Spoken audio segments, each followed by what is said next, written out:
All right, before you get started, I'm just going to slide this over a little bit just so you're out of the light. Perfect, thank you.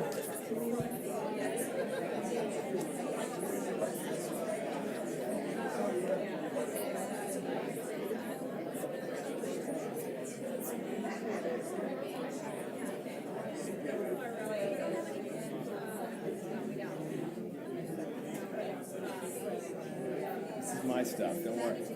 Well, this will all be gone by the time you get up here. I just want to say, you must be really pleased. I'm so pleased. This is just incredible. It's amazing. To think that, you called me, what do you think of this idea? Yeah. And all of a sudden, here we are. Oh, come on. Oh, okay. I'm not going to mess your stuff up. Don't be... Okay, you can look at it. You have 4 minutes. Can I ask everyone to take a seat, please? Anyway. Thank you.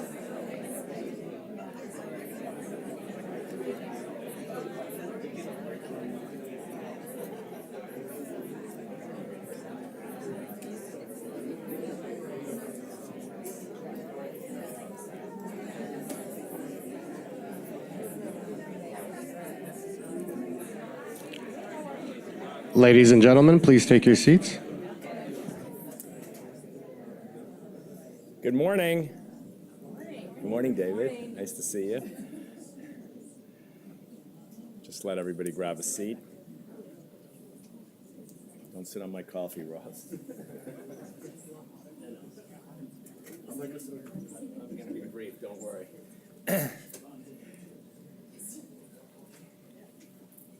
Good morning, everyone. Good morning. A rainy Washington morning, but nonetheless a sunny day inside. Welcome. My name is Tim Shriver. I am the co-chair of the National Commission family. On behalf of my fellow co-chairs, Linda Darling-Hammond and Governor John Engler, I get the chance to do the now 3 minutes of welcome that will precede this very, very extraordinary, really historic day. I'm also standing here as the chair of the board of CASEL, the Collaborative for Academic, Social, and Emotional Learning, whose CEO is here somewhere. I think, oh, there she is, Karen Nemi. And I mentioned CASEL today because in some ways I feel like what has been accomplished in this room by this group of people is so powerfully the hope and the dream of the team that constitutes the broader Collaborative for Academic, Social, and Emotional Learning.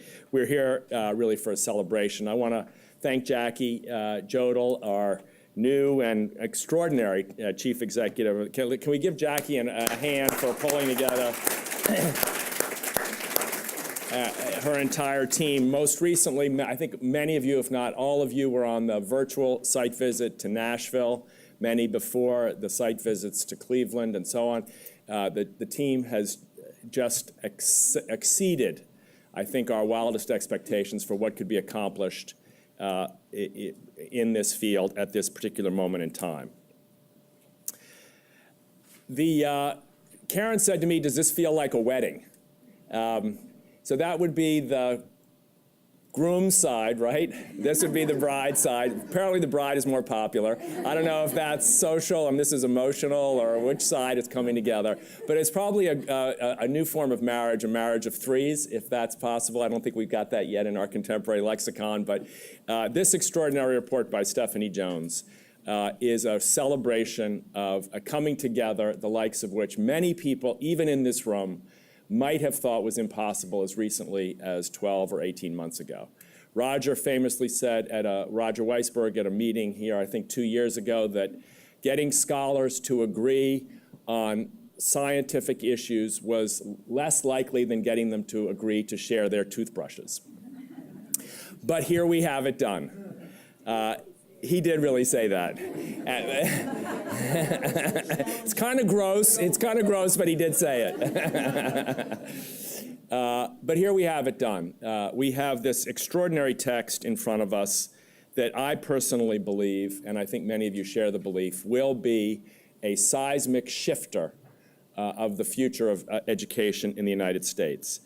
It represents not just distinguished scientists, although the convening we have today is of distinguished scientists. It represents partners, it represents funders, it represents parents, it represents young people, it represents educators, It represents policy leaders. It represents the commission. It represents thought leaders at the grassroots and thought leaders at the grass tops around this country. It gives us the chance, which, as I said before, many people thought we would never get, which is to create a unified field. I believe that if there were an edit, and I asked Stephanie how many people really got into the editing, and she said there were a few of you who were very, very difficult. I wasn't one of them, but I'm going to do a post hoc edit. Because to me, one of the most exciting sentences in this text reads as follows: by uniting a broad alliance of leaders to speak with a unified voice about the urgency of integrating social and emotional development into the fabric of K-12 education, this commission is uniquely positioned to highlight critical scholarship at a time, and here's my edit, at a time when the nation's future depends on creating a new generation committed to a more inclusive and welcoming and just future for this country. We are finishing the summer of Charlottesville. We all know where we are in the history of this country. We all know how fragile the bond that unites us is right now. And if we think about who will, where will, how can we tilt the balance, tilt this fragile balance toward a more unified and inclusive future for all of our children, who will do that? I personally would say I would have limited confidence that it will come from politics, limited confidence that it will come from the media, little confidence that it will come from Hollywood, little confidence that it will come from almost any institution other than schools. That the only real chance we have to tilt this fragile balance, this moment in time, towards the kind of inclusive and just and competitive and unified future that we, I think, in this room share a belief in. The only shot we have is with our young people and with our schools and with our educators. I think there are frontline soldiers to combat where the negative forces that are around us and to create the positive possibilities that we all believe are here. So this document, in my view, positions us not just to unite scholars, not just to identify the next big hurdle in scholarship, which may be, to return to Stephanie's work, the taxonomy that we all agree on. We got basic science at some level that we agree on. Maybe someday we'll have a taxonomy that we agree on. But we can now create a research agenda that is cutting edge that we could agree on. We can now create frameworks for practice that are cutting edge that we can agree on. We can now create a unified voice for policy change that we can agree on. We have the foundation. We can reference it, we can use it, and we can mobilize with it. So in some ways, this team has now signed off on the foundational document that will allow us to use our influence collectively to move the national conversation in a way that I think not only benefits children, but benefits the country. So you might say, can research do all this? My answer would be, I don't think anything other than research can set the foundation necessary to move the country and to move schools. If we don't have the evidence base, particularly in this field, if we don't have a rigorous evidence-based research alignment, we don't have a field. And if we do have it, we have a field, and if we have a field, we have the hope of change. So with that, I want to say on behalf, I think, of everybody here, a huge thanks to Stephanie and her collaborators. Yeah.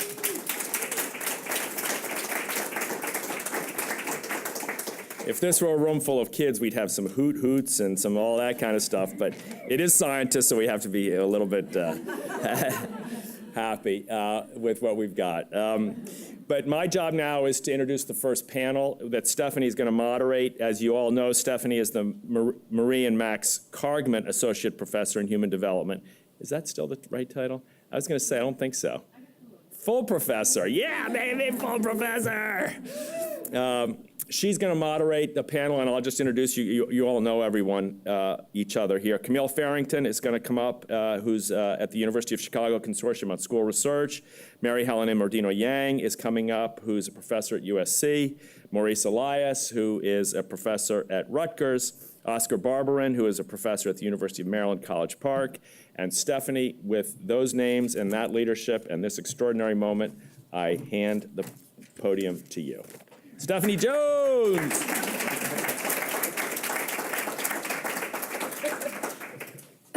All I can think is, why didn't Roger say that to me? Just kidding. And I hope someone took notes on what Tim just said. Can we just reprint the whole thing? Okay. Thank you. I'm very happy to be here. And truly, my whole career, this brief was a labor of love. And it was not a singular achievement. It was really this entire group. And the scholars, not only the group actively working on the brief, but the scholarship that this group has produced is the foundation of this work. So I find that incredibly exciting. My job, if I can see the slides, I'll just make sure they're working, is to do three things. Okay, so I'm going to just tell you a tiny bit of the story of how this went down. And then I'm going to give you a very brief summary of the brief itself. I'm not going to reiterate it completely because you can read it. But I am going to talk a little bit about the big questions that I think have been floating around in our field for a while and say quickly what the consensus is about those questions. And then we're going to have a panel, and our panelists are going to each talk about one statement addressing the question, truly, how confident are we about what we know in this area? And critically, what do we still need to know? So in the spirit of the next generation of research, each panelist will talk about one statement, and then together we'll talk about the ever-present question of what is the best way to translate, disseminate, and share what we know about social, emotional, and academic development for practice, for policy, and for general audiences. So before we begin, of course, I have some thank yous as well to the Council of Distinguished Scientists for the work that they do and for their participation, active participation, very active participation in the development of this brief. We are a collective, so we do the work together. And of course, other members of the commission, the staff of the commission, and all of their partners, those who support the commission, and my collaborator, Jennifer Kahn, and my lab, the Easel Lab at Harvard. So to start, and this, we're going to start with what's actually included. This is the question that I probably get the most often from everybody. What fits in this domain and what are the boundaries? As is written in the preamble to the brief that's being released today, the convergence of advances in research, support from the education and business communities, and policy momentum creates a rare window of opportunity. And as Clark McCown, a terrific colleague who works in this field, says in his brief for the Future of Children issue on social and emotional learning that came out in the spring, the SEL project is at a critical moment. We have 2 decades at least, multiple decades, many decades of research on the topic, a great many effective approaches designed for preschools, for schools, for out-of-school time settings and other settings, and a number of major initiatives, including this National Commission. These are happening all the way across the country. They are focused on social, emotional, and academic development. And as this array of headlines suggest, the world of practice and policy are responding. And this is, of course, just a tiny selection of the headlines. So I've been showing a version of this slide for many years. And every time I show it, I update it with some more stuff. So you can imagine that there's lots of layers of headlines in this slide. So our intention at this moment, this brief, is to distill the evidence we have into a coherent set of statements and text that clearly summarizes what we know right now. So how did we get to this moment? The scientists who've been working with the National Commission include 28 researchers on the CDS, and they are from a wide variety of disciplines. So I've listed the actual disciplines up there to give you a sense. Our goal was to illuminate relevant evidence and recommend next steps in research. And so, for the past year, this group has worked truly collaboratively to identify the critical findings and demonstrate how we learn. The research, which is robust, rigorous, extensive, irrefutable, shows that learning is social, emotional, cognitive, and academic. What we now have is a set of clear statements and a synthesis of the evidence that supports them that has been agreed to by this entire group from all these disciplines. So now truly to the three questions and our consensus. So I'm going to talk about the question, and then I'm going to highlight our consensus for each one. I'm going to start with this ever-present question of what is it that we're actually talking about? And we all know this. There are a great many frameworks, organizational systems that describe and define social emotional skills and competencies, behaviors, attitudes, etc. And the common terms that we hear can include things like character education, personality, 21st century skills, soft skills, non-cognitive skills, just to name a few. There are a lot more. I have a much longer list that I carry around with me. Each label draws from a slightly different theoretical perspective, an important theoretical perspective, and draws upon a different body of research. And each has its own related fields and disciplines, which is why it is so important that this group of scientists has come together to share a coherent and consistent story about what it is we actually mean when we talk about social, emotional, and academic development. And so here's the consensus. The consensus is that, broadly speaking, we are talking about skills, competencies, habits, and beliefs, attitudes. You can fill in a fair amount of things in there, in three interconnected domains.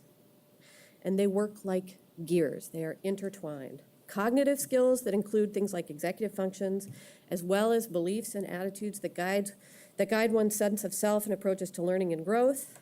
Emotional competencies that enable one to cope with frustration, recognize and manage emotions, understand others' emotions and perspectives, and social and interpersonal skills that enable one to read social cues, navigate social situations, resolve conflicts, cooperate, and work effectively in a team. Just listing those words, it's clear that all of those skills are central to the enterprise of learning, in schools and out of schools. What else do we know about these areas, these domains of human development? Didn't work, sorry. Of human development, social, emotional, cognitive, academic, linguistic, the list goes on for a little while. They're intertwined. They're intertwined in the brain and in behavior, and all of them are central to learning. These skills and competencies emerge, grow, and change over time from infancy throughout childhood and adolescence, and then I wrote down in my notes, and even adults can change too, surprise. And then finally, sorry, I'm not keeping up with the slides, skills and competencies develop in a complex system of contexts, interactions, and relationships, and these skills and competencies are deeply intertwined with settings and are embedded in relationships. Second question, what do we know? Over the last several decades, we've built a body of evidence that includes everything you'd want to see. So we have long-term correlational studies that span 20 to 30 years following the same sample. We have large multi-program studies and trials of specific interventions where things are randomized in preschool, school, and after-school contexts. We have both quantitative and qualitative forms of evidence that are drawn from families, children and youth, schools, districts, and communities. And we have meta-analyses. We have summaries of studies, summaries of summaries. And we have critically cost-benefit analyses. What do they tell us? The consensus is that social and emotional skills and competencies have 4 words that we can describe them. They matter. So we know that they're linked to short and long-term outcomes for children and youth. They're linked to outcomes in settings. So embedding a focus on social and emotional skills in schools changes characteristics of the setting. And they are super importantly, a buffer or a direct approach to stress, trauma, and adversity. Second word, they are malleable. I just said this. They grow and change over time. There are intentional strategies and practices that make a difference, that drive change. Third, schools are central. They can be fostered in schools. Tim said this, schools and preschools are a key context for human development. It is where development is happening, and a central, ideal place for this work. Of course, in those settings, and in all other settings, families and communities, adults are the linchpin. And then finally, the fourth, it's worth it.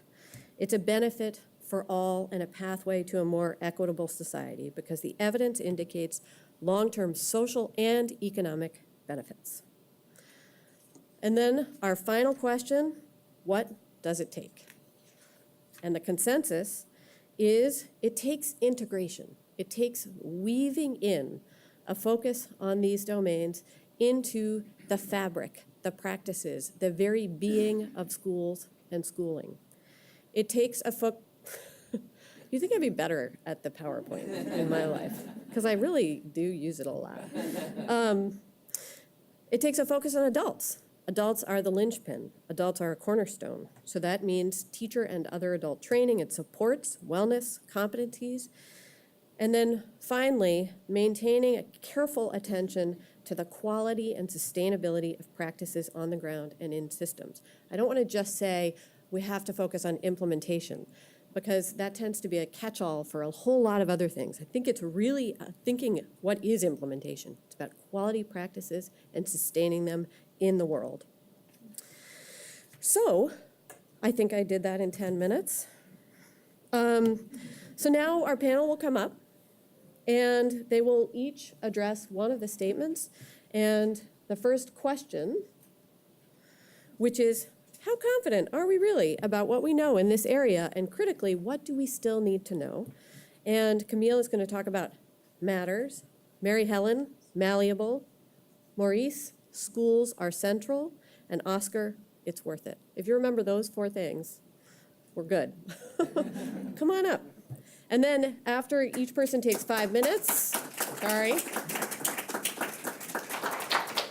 each person takes 5 minutes, and then we'll just have a group discussion about, something has happened with the mic, about this question of how do we best translate, disseminate, and share this evidence with the world, practice, policy, and general audiences. So we will start with Camille. Okay, very good. So I'm supposed to talk about what are we confident about that social, emotional, and academic development and this integration of these matter, and then what don't we know? So I was thinking about that, like I'm uniquely qualified to talk about how these things are integrated, largely because one of the things that one of the early things I wrote about this was around non-cognitive factors, which implies, right, that these are separate from cognitive factors. And so this is a great opportunity to kind of put to death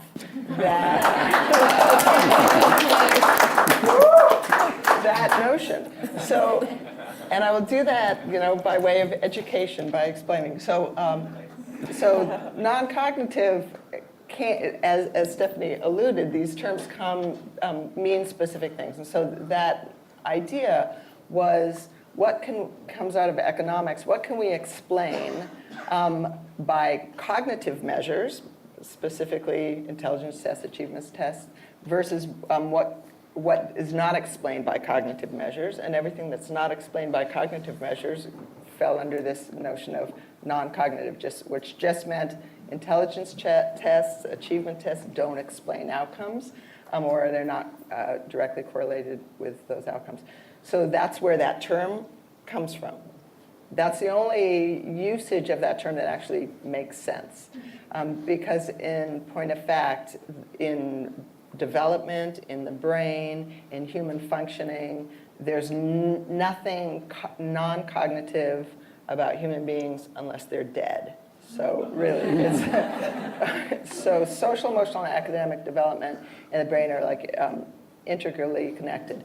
And even as you were talking about the three different areas, social, cognitive, and emotional, to decide which thing goes in which bucket, it's hard to differentiate those out because any given bit of human processing development involves all of those things simultaneously. Let me, and in that, are we sure? Yeah, we're actually totally sure about that. We know that, the science, everything that all of the evidence, and kind of all of human history has told us that that's the case. That's been a belief of human beings for a long, long time, a belief and an understanding. So I think that's a settled question. Are social, emotional, and academic or cognitive domains interconnected? Yes, absolutely true. Separating out cognitive from academic, I think, is also important. Academic is like a subset of cognitive functioning. And we see that from early on, little babies are socially and emotionally wired, and their cognitive development comes through their social interactions, and that continues to be the case as little babies grow into young people and go off to school. And so the notion that you can kind of separate out academic learning from its basis in social emotional functioning is just wrong-headed. And unfortunately, that's the model that we've used to build schools. But clearly, these things are super interconnected. There's kind of no question as to whether that's true. There's also very clear evidence that competencies and development in any one of those domains support the development of competencies and development in the other domains. If you're better at one, it helps you get better at the others. And that's also, we know that that's true through correlational work, through longitudinal work, through a lot of different kinds of evidence. So I think we know that. What we don't know is exactly the mechanisms of all of that, like what to do. The intervention part is where we don't know a lot of stuff, like what is the best kinds of interventions. We know that what works for little kids is different than little kids tend to learn through play, through social interaction. That's really the primary mode of intervention. There's evidence that school-age kids learn from direct instruction in a lot of social competencies, social and emotional competencies. That doesn't work at all with adolescents. Adolescents don't like to be told how they should act or what they should think. And then, in some ways, stealth interventions are the kind of best things with adolescents. You have to do it without them knowing what you're doing. We know that there's differences of what kids need depending on their development, but the details of that, we're just scratching the surface. And we also know that all of these things matter for short and long run outcomes, that whether you're talking about avoiding negative things, so risk behaviors, substance abuse, going to jail, getting pregnant early, all of those kinds of things are associated with social, emotional, and academic measures. And in the short run, whether you're paying attention in class and do well on a test, in a short run sense, is very much related to your interest, your focus, your attention, how you feel, what you believe about yourself, what you believe about your ability to do well on that particular task. So both in the short and the long run, all of these things are intertwined and affect each other. Super clear. Okay. Mary Helen. Great. I think I'm done now. I'm going to talk a little about malleability, but what I thought I would do to add on to what Camille has told you is kind of give the sort of biological, evolutionary, psycho-developmental situatedness for understanding malleability and for really reinforcing how incredibly plastic and environment dependent and subjectively perceptive our human children are. And so what we're learning from the neuroscience and the psychological development and the educational studies is that it's really clear that we're shaped by our environments. This makes good sense because from an evolutionary perspective, all organisms need to adapt to the situations they find themselves in if they want to survive and flourish. And human beings are intensively social creatures. This is sort of the legacy of our abstract intelligence. We have things like values and beliefs that are founded in social and cultural ways of experiencing the world that are in turn founded in relationships and in the learning that we do in cultural settings. And so it's a logical next step to understand that our malleability, the very plasticity that allows us to survive and flourish and adapt to our environments, is both a liability and a strength of education and must be leveraged in education for optimal development. That means that kids are situated in contexts and in settings that are literally shaping and growing the way in which they build skills for interpreting the world, for experiencing things, and I mean that in an active sense, the sense of constructing conscious awareness and meaning out of the things that you witness and out of the things that you feel, and that meaning-making process is literally shaping the development of the brain. We're beginning now to see cultural, for example, differences in the ways that kids are growing and the ways that brain activity corresponds in real time to conscious experience. What this tells us is that we learn it.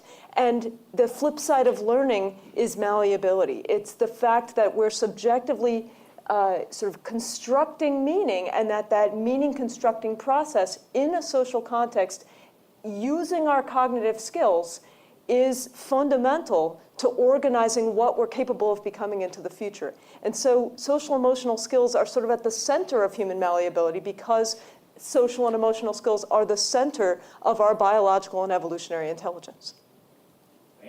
Wait, someone write that one down. I'm writing it down. It's okay.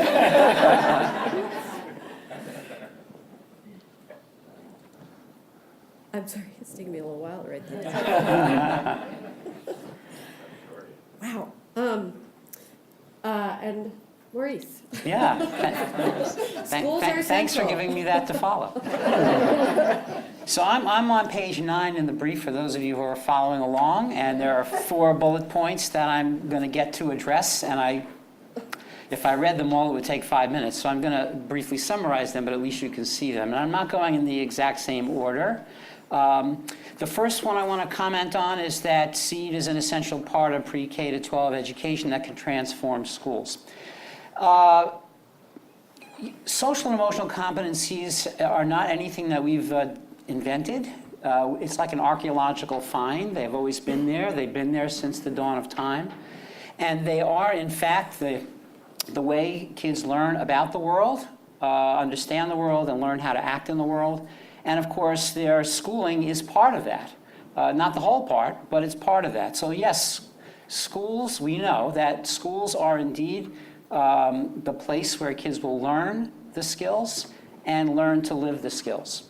And there's no doubt about the importance of that. The fact that schools can have a significant influence, point number 2, also the influence of the wider community. This is critically important because before the kids get to school, many kids have tremendous burdens. And those burdens will influence how kids experience school. So yes, indeed, there's no question that the wider community should be engaged to reduce the burdens on kids. This is the equity issue that I think we have to address with regard to social emotional learning. In a lot of the work we do, we talk about the fact that there are some kids that we work with that in fact have to do twice as much to go half as far. And so sometimes those kids are embedded in our data sets and can make our efforts look less effective, when in fact we're accomplishing a tremendous amount given where we're starting.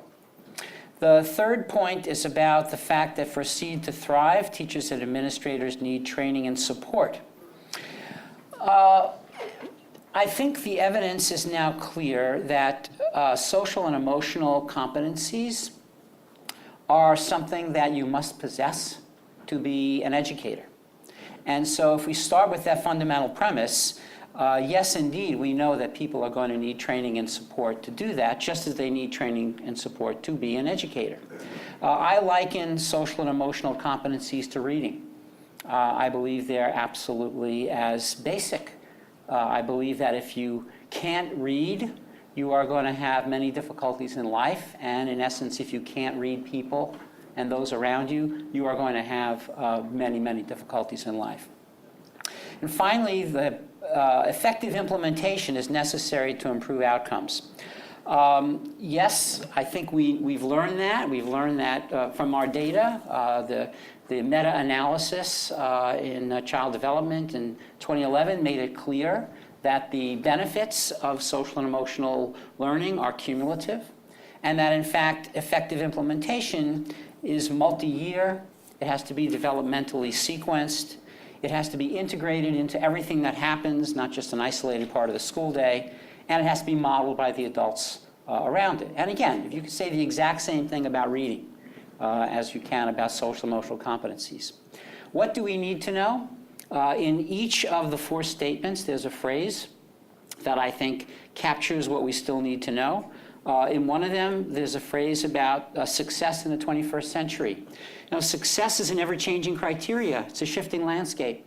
So the competencies that our kids are going to need to be successful are going to be changing.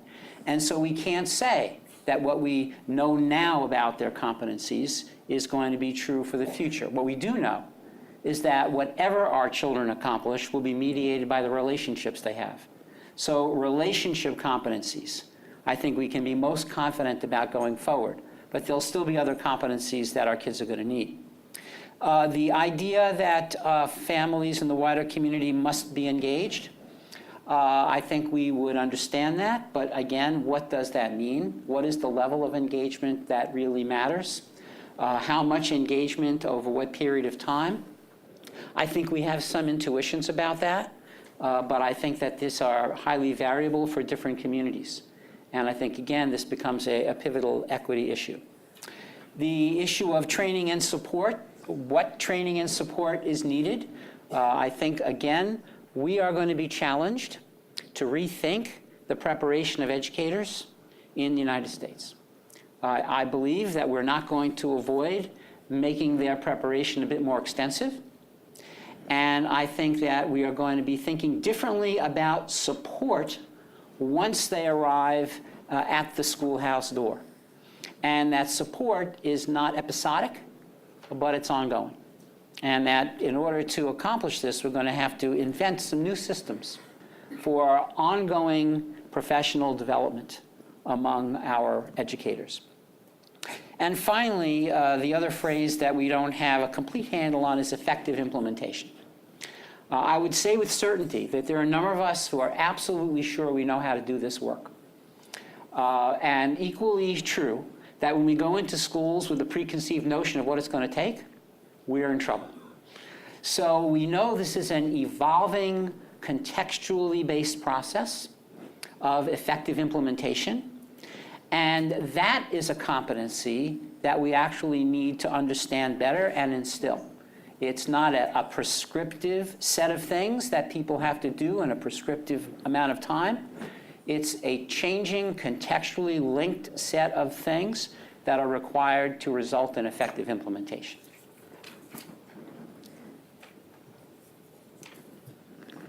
Okay, I wrote a lot of that down too. I feel like we're going to rewrite the We're not. It's all, Yeah, it's all in there. It's all in there. Oscar. Okay, so I'm going to comment on whether all of these issues and initiatives we've described are worthwhile doing, why we should do it. And in the brief that's been prepared, there are several outcomes. One is that the outcomes of this work is positive, that all children will benefit, that we can enhance quality of life when we implement them, that it improves teacher well-being, that it's cost-effective, and it contributes to achieving equity in our society. So those are very compelling motivations. However, I think some are stronger, some weaker than others. I think that examining the data on the economic benefits and the use of that as an argument for doing this, I think is somewhat weak. There clearly are, I believe the data, there are contributions in the long run to economic competitiveness, perhaps to GDP growth, savings on remedial services, social services, criminal justice that will have to be offered if some of the issues that we see early on in life are not addressed. However, I think it's a weak argument because there's a distinction between immediate payoff and long-term payoff. That the people who actually have to pay don't benefit from it. And so the motivation for them is going to be weaker because the savings and the economic benefits don't come to much later, yet we're asking schools to ante up in a sense. And we assume that there is a sense of themselves as a larger system in which there is sort of equal sharing of resources, which is not the case. I think the other thing that's important is to, if we think about the issue of equity, that there clearly are multiple challenges that vulnerable populations face, and that the programs that are geared to serve them aren't always adapted. And so I think there's a great deal of research that needs to be done on how do we adapt these programs so that they are suitable and they fit the needs of the children that they're intended to serve. The third thing is I think that we need to have a shift in terms of our goal. The shift from thinking about what are the economic benefits of this to understanding the ultimate goal. And what I would say is we need to appeal to our higher angels, that the goal really is to lead all of us on a pathway to a better life, to a good life. Now that seems very vague, but it actually really is one of the most important, I think, outcomes that are possible here. What I would argue is that once we think about this, once we make this shift, we realize then that the kinds of things that we need to do will be a bit different, that we need to focus, for example, on the outcome of peace. Peace within, peace between people, and peace among us. That socio-emotional learning, academic learning, can contribute to inner peace, to our understanding ourselves, and to learning to manage sort of our own demons. It can be useful in helping us to manage relationships so that we reduce conflict among us. And it could help us to develop a broader sense of the common good, so that when we think about differential interests, competing interests, we're able to balance that against the common good. The one thing then that I would say is that if we're going to be successful in implementing these programs, we have to look at trying to shift to long-term outcomes, focus on long as opposed to short-term. However, it's the short-term outcomes that will motivate people to do it. And so we have to think about then, so what are the current impediments to implementing these kinds of programs? And the first one I would say is they're competing priorities. We're telling teachers, first of all, you have to be concerned about your own competence. So we built in questions of accountability, testing teachers, so that the short-term outcome really directly affects them. I think we need to shift and modify that. The second thing is limited bandwidth, that teachers and administrators only have so much bandwidth with which to manage these things. So it's almost as though we have to develop programs that become intuitive. Because if teachers have to think consciously about the reading and socio-emotional issues, they're going to say, I know where the priorities are. The priorities are getting those scores up so that I'll have a positive evaluation at the end. Limited training. I think teachers will often argue, and I wasn't trained to be a psychologist or a social worker. So why are you asking me to do all of these things, which I can't do?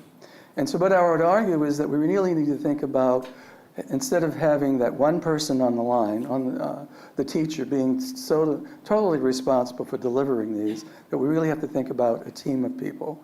So the notion of embedded consultation, where you have mental health professionals, social service professionals engaged and involved in the classroom, seen as a legitimate part of the instructional team, I think is an important shift.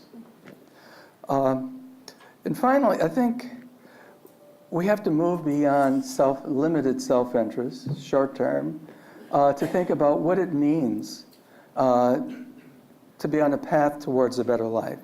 And so for those of you who took, how many of you took second-year Latin, took Cicero? A few of you, okay, so this would be something else. So Cicero, who was a great orator and statesman, talked about the good life, that he talks about as combining contentment as well as moral virtue, and that the two are inextricably tied together. And he probably described in a very simple way, hundreds of years ago, what we were after in terms of socio-emotional learning.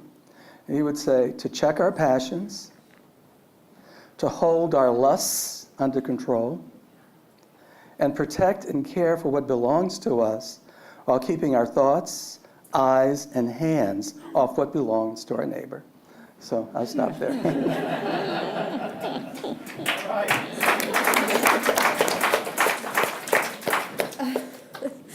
There's the definition right there. Right.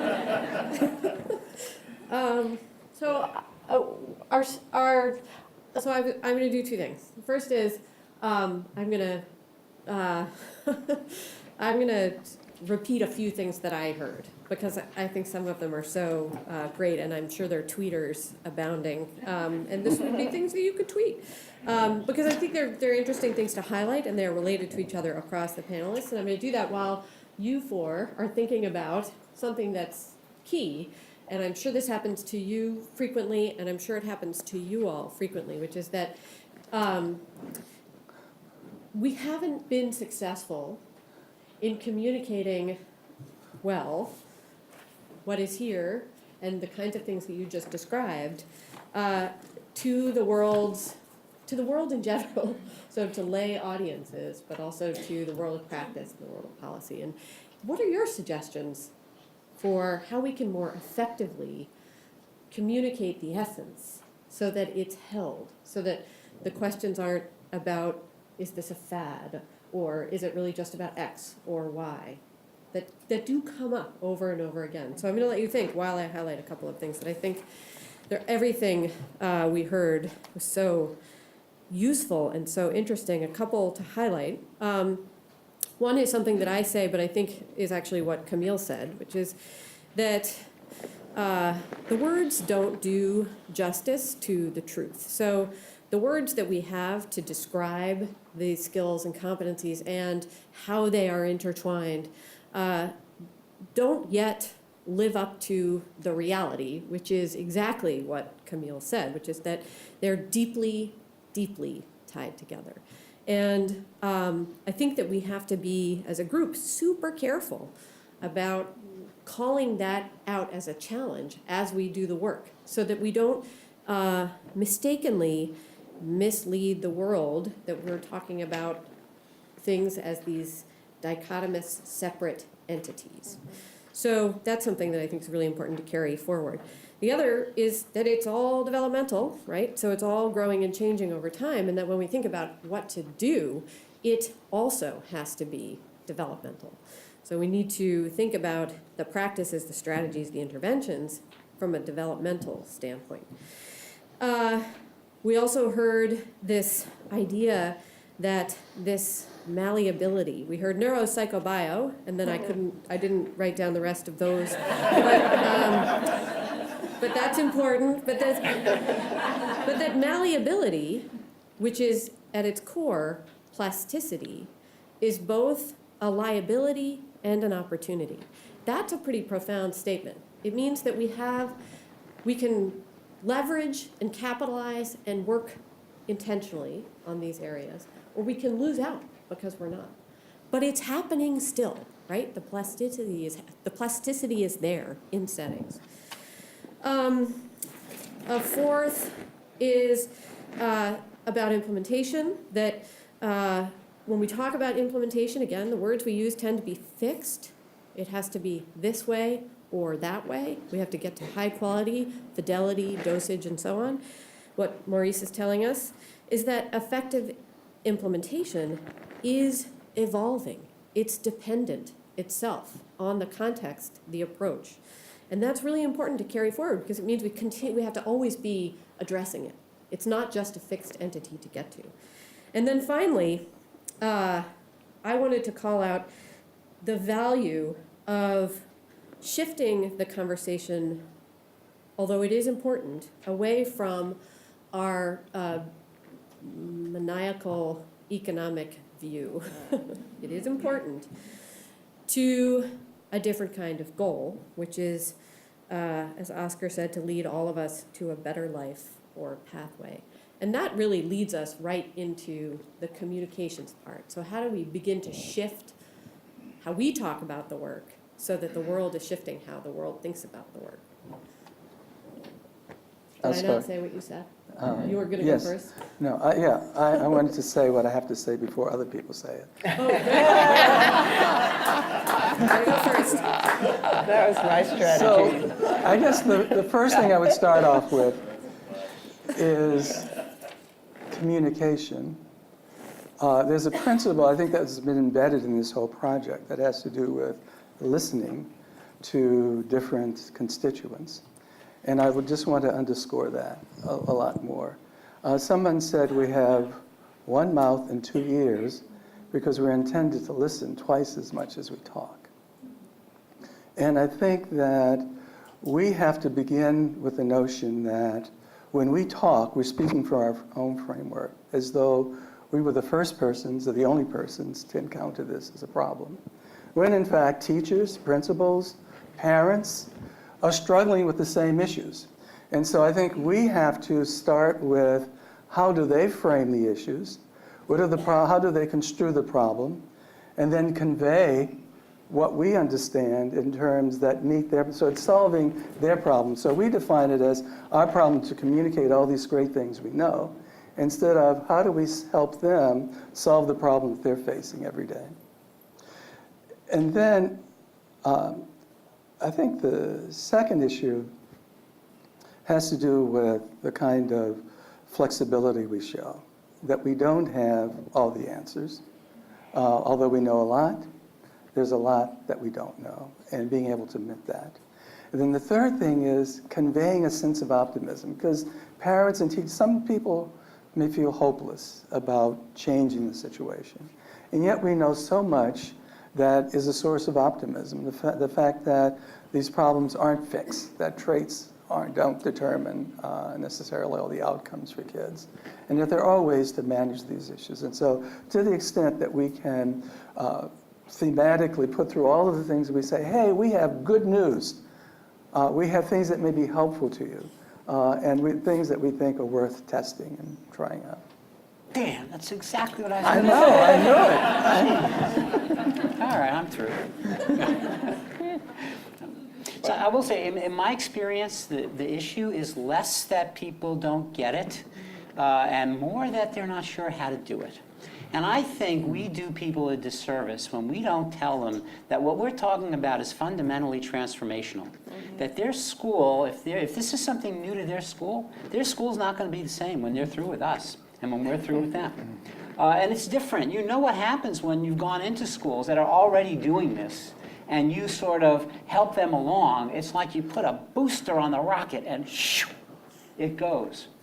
But when you're starting off, it takes that period of time because people have a natural hesitation about change.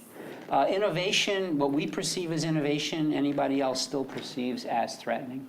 But what's sure to us is not sure to most. So to me, I think we have to lay out the pathways of implementation and provide the support structures, including the safety net, under the trapeze artists, so that there's confidence that there's going to be an ongoing process, and as you say, of inevitability of success. I worked in some districts for 2, 3, 5, 7, 8 years. to get them to the point of sustainability. I got better things to do. I got 2 grandchildren, but this is what is needed. So I think that this needs to also be embedded in structures. There are not enough of us around to do this. So we have to think about, again, transforming educational preparation, educational leadership preparation. It's a big ask, but I actually think it's an ask that many people out in the field are waiting to have happen because they are very unhappy with the current status quo and the first order change that they're constantly being asked to implement.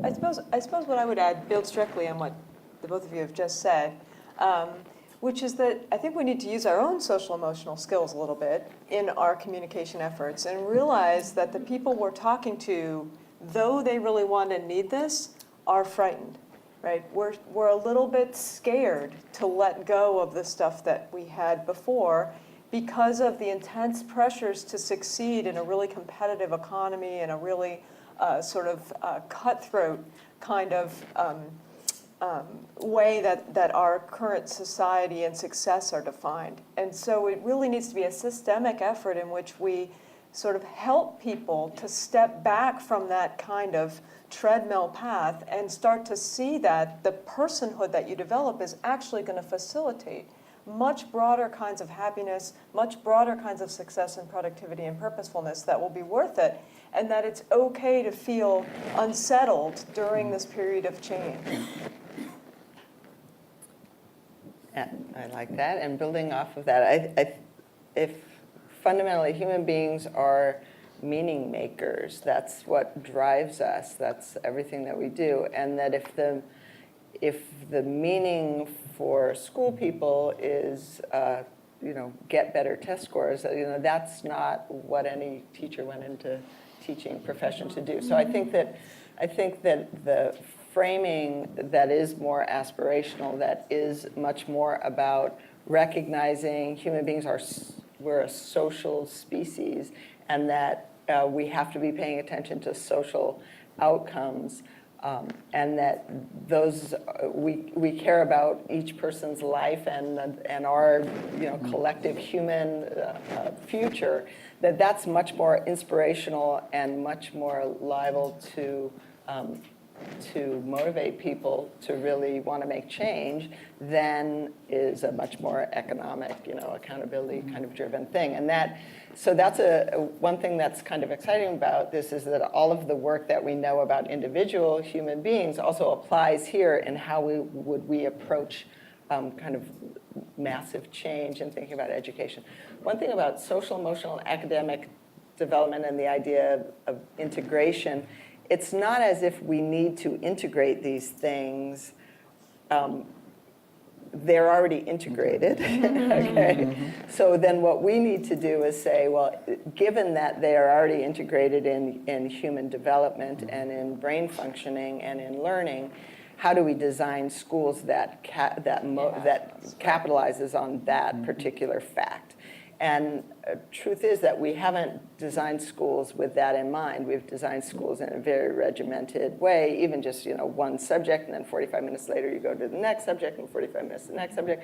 It's so antithetical to how we learn and think, so that it really requires fundamental rethinking of school design. And I think, as you're saying, Oscar, bringing in other experts into that mix to really be able to guide that.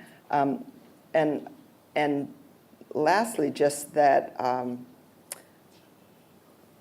that relationships and opportunity and experience is the fundamental purpose, should be the fundamental purpose of schooling, and the fundamental mechanisms whereby development and growth happen, so that those have to be foregrounded in thinking about what we're doing. So I think an aspirational vision about the potential of every young person, everybody living a life where they have agency and a sense of identity and a set of competencies that are socially valued, that should be the goal for every young person, and how do we design a public education system that gets us there collectively is the task in front of us. Okay, no problem. Okay, totally agree with all of you. So we have about 12 minutes for questions, maybe 12 to 15 minutes for questions. And there are mics roaming around the room. Roger.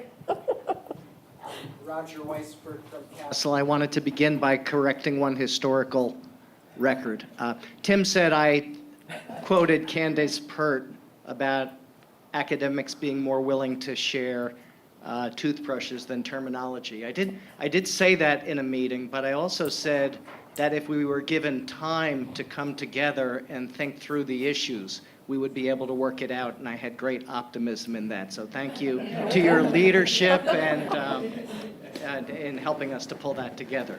The quick comment that I wanted to make, there's a lot in here about what we agree on, I think, but it's mostly at the level of school. And one of the things, and maybe it's the future and things that we're working on now, how do you go from the State House to the schoolhouse to the classroom is, I think, a key issue. What does it mean to have ESSA? What does it mean to have state plans? What is state policy that can be supportive of this work, and especially what can be done at the district level to support quality programming and implementation in schools? So I think that we have a horizon ahead of us as we think about the systemic work that needs to be done and how multiple levels from federal to state to district to school to classroom to individual interactions. There's a big agenda there, I think, ahead.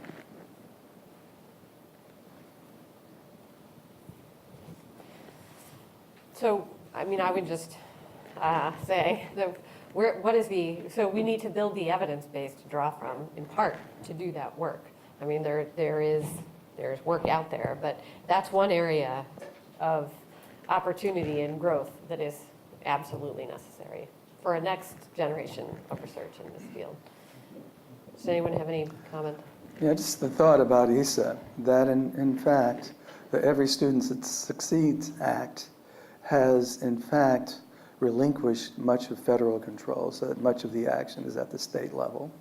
And so my own sense is that we're going to have 51 different approaches to educational policy, but that the notion of changing what we assess seems to me an important policy level issue, because until socio-emotional issues are embedded in the outcomes that we're looking for, that it's going to be harder for principals and teachers to try to refocus.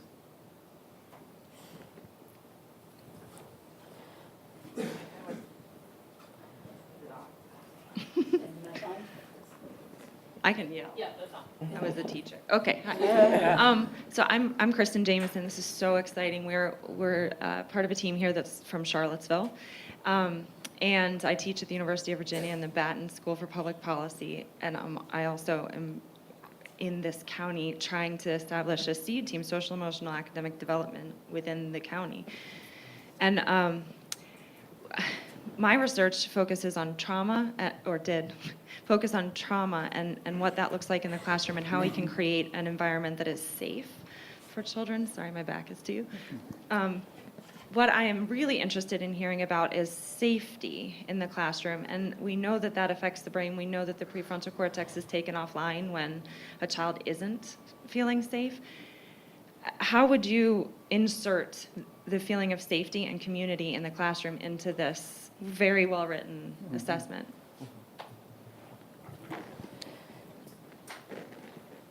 So I would just say one little thing, which is, and maybe this is an opportunity, another opportunity moment, which is that there is evidence that that in places where programs or approaches or strategies that focus on social and emotional skills are embedded, one of the outcomes at the setting level is kids' perceptions of safety.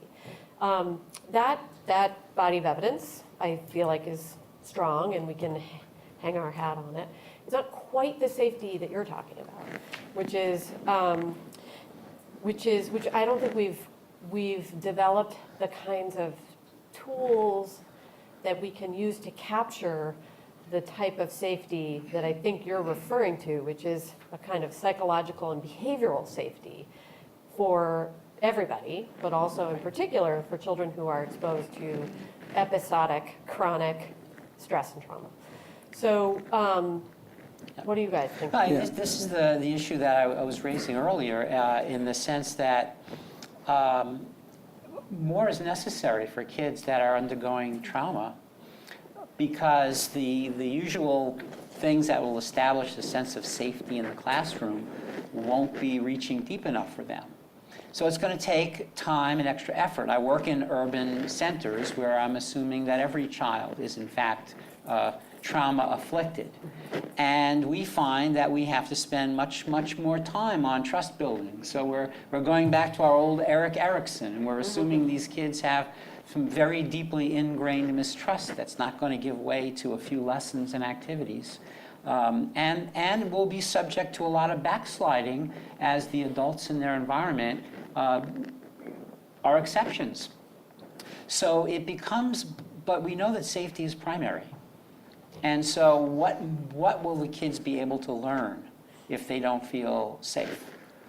And eventually we find that educators who realize that kids are not actually learning in spite of being subject to a lot of instruction, when they take the time, and this is something that we know from data from programs like Responsive Classroom, to significantly build relationships and trust, that will have payoffs down the road in kids' openness to learning and openness to one another. But that has an explicit commitment of time and priority. As you were saying, the incentive structures don't necessarily reinforce that at present. So those are the obstacles. It's not that, again, not that we don't know. It's creating the avenue to do what we know is right. I think Oscar had something. I would say that one of the ways that we could probably amplify it is to really focus in on the notion of secure attachments. That when children have adults in their lives who they can count on, whom they can go to support, I think it generates a sense of security. And so sort of emphasizing the school is a place that can complement the home, so that when the home does not provide that sense of security, that sense of an adult who is there watching your back, that we have teachers and other staff who attempt to step into that role. I don't think it's possible for teachers to become, quote, attached figures, but they can provide the child the sense that I have your back, I'm tuned into what you're experiencing, why you're experiencing it, and I'm here for you. I'm here to be this secure base for you. And it seems to me that is a fundamental thing that we have a lot of research on that could make a big difference. I'm going to go to this side. Sorry, Mark. Okay, David Adams, out of the Urban Assembly in New York City. So I just wanted to quickly speak to your point, Oscar, around the question for teachers when they say I'm not a social worker or I'm not a counselor, and Professor Elias being kind of background in clinical counseling. I was just wondering your thoughts on the proliferation of mental health specialists in schools, how that impacts teachers' transfer of responsibility from themselves to the mental health professionals, and then teachers' reticence to be able to address or respond to low-level basic relationship development pieces that don't necessarily need a licensed clinical social worker to develop. So how does that balance implement, and what are your thoughts? Okay, I would start with saying I much prefer to have mental health professionals in the classroom than policemen. And so I would start there. The second is that it is tricky not to go in as a mental health professional saying, okay, here I am to save you. You know, the cavalry's here. and that you're modeling and working. So it's almost like a coach. And for the mental health professional to recognize that there are different levels of intervention, right? One is helping the teacher to deliver level 1 universal interventions, second step or any other, versus helping the teacher to deal with their feelings about particular kids and trying to manage that, because sometimes they're part of the problem. And then the third is recognizing that there's some kids who have very, very serious issues, and that you can be loving and responsive, but it's not going to change the problem, and it's not your responsibility. Your responsibility primarily is to help them adapt and manage themselves in the classroom as best they can. So the idea is for the mental health consultant to start with, I'm not here to show the teacher how good I am at dealing with kids, but I'm here to help you. This is your problem, your issue in your classroom. I'm here to help you in any of a number of different ways. And I think that stance can make a big difference. So one thing I just want to add, I think based on the last two questions, is something to be aware of, which is unintended consequences. Mm-hmm. So I think what you're raising is the potential for an unintended consequence of doing something that we really think is important to do, which is embedding mental health professionals in schools who can sometimes, if the system isn't organized around it, be the catch-all for this work, as opposed to weaving it into what's happening in all the settings in the school. I think that's true with questions about safety, which is that there is a sort of a systems level question about that, which is how do we address disciplinary norms and practices in schools that can sometimes work against our best efforts to build trust and safety with kids who in particular face stress and trauma, but really all kids. So this sort of systems level challenge, I think, is really a high lever for the work going forward. I think we have time for one more question, but it's like, Shelley. Shelley Berman from Andover. I've been doing this work as a superintendent for 25 years, and I just want to, Oscar, in a comment you made, I wanted to just share an insight that I've had. That we have classroom management practices that teachers learn in ed schools and in other vehicles. It's one of the basics of managing your classroom and being effective. I think what we're really talking about is a different style of management. And so it isn't about necessarily bringing mental health professionals in. It's about creating a sense of community in the classroom and managing it in a different way that may not be the classic disciplinary focus of a classroom. But it raises a question, and it's a question for all of you on the panel and who've pulled together this research. Early on in this work, I think the Developmental Studies Center did a very comprehensive piece of research looking at what was effective in terms of social emotional learning and programs that develop social emotional learning. And the research found that it was the nature of community, whether it was in program or non-program classes, that teachers who were effective in creating a sense of community in the classroom actually had the same kinds of impacts. Right. But I don't think we necessarily talk a lot about what does it mean to build community and what is the impact of community in the classroom. And my work has really focused on that sense of that classroom management is about building community. It's not about discipline. Right. And so I wanted to ask all of you, as doing this research, where does community fit and the building of community in classrooms fit into the context of our thinking about social emotional learning? Yeah, I'd love to respond to that. So the idea of learning environments being one of the kind of critical mechanisms for all of this, I think we can't underscore the importance of that, and your question speaks to that directly. So if we know that human beings to engage in learning need to feel psychologically safe, they need to feel psychologically connected to the other people in the room, they need to feel like they are engaged in an endeavor that matters to themselves and to the other people that they're engaged in that endeavor with. They need to believe that they can be successful at it. They need to be able to see the clear path to do that. And all of that can be communicated through a learning environment and through teacher practice and through some like explicit messaging of the teacher, but a lot of it around mindset work. I always say like the idea of mindsets we talk about as beliefs that students have in a classroom, that it's easier to believe if it's true. And so if you're trying to convince people, of a sense of belonging, then you have to have a community that they want to belong to. If you want people to believe they can succeed, you have to make their success foremost in what you're trying to do, and communicate that in ways that are really tangible to them. So I think that, I said before that it's already integrated in our brains, but it's not integrated in our practice. And so thinking about how do we create communities and learning environments that integrate the social and emotional needs as well as the cognitive needs of kids, and creating curriculum and practice that integrates those things just kind of right off the bat without the teacher having to be a mental health professional, I think is how we get there. Okay, I'm going to give Oscar the last word. Okay, Because we're great. about So to transition. first of all, I want to say and I'm your gonna comments are spot on. I think if we built more of a sense of community in classrooms, we wouldn't need mental health professionals in the classroom for most kids. How do they do it? I spent lots of fun time observing in early childhood classrooms, and I've seen teachers do a couple of things that are amazing. One teacher getting kids to help one another.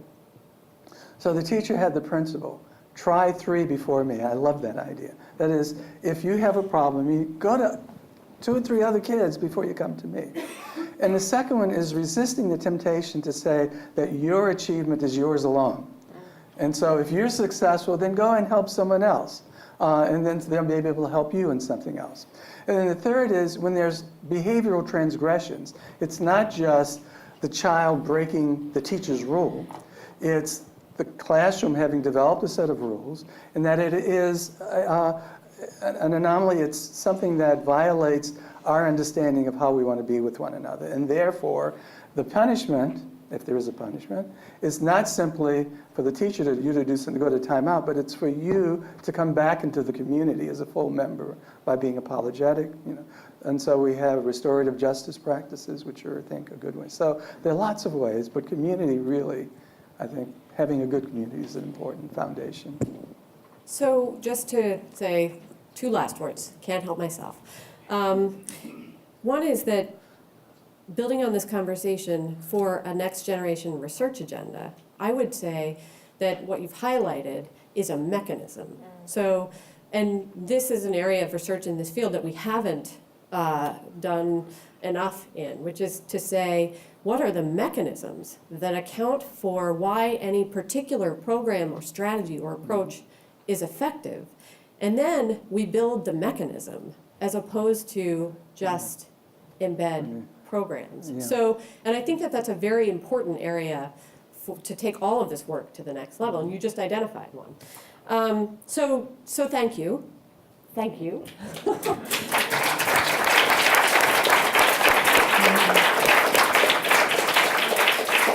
So on that note of next generation research, we are going to move to the next panel and hear several perspectives about how research can inform the integration of social, emotional, and academic development. We're going to take a minute to set up. Thank you. Okay. Yep, about 5 Only a minutes. minute. No, we're actually going to make a slight change. We're going to make a change. Okay. I'm going to get out of the way. We're done. So, 2 quick changes. First, because I made a mistake. Yes. I Can forgot I at get the it back? beginning Okay, sure. It's okay. to introduce the superintendent of the Washington, D.C. Public Schools, Antoine Wilson, who's in our midst. I want to thank you.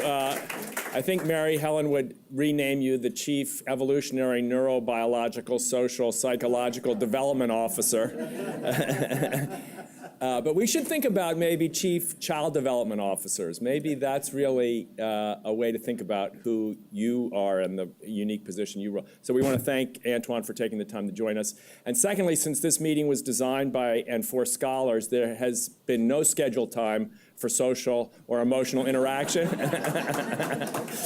So we're going to do some non-cognitive, even though the term is dead. We're going to use it one last time. We're going to have a 5-minute non-cognitive break, 5 minutes. Refresh your coffee and come back and we'll have the next panel.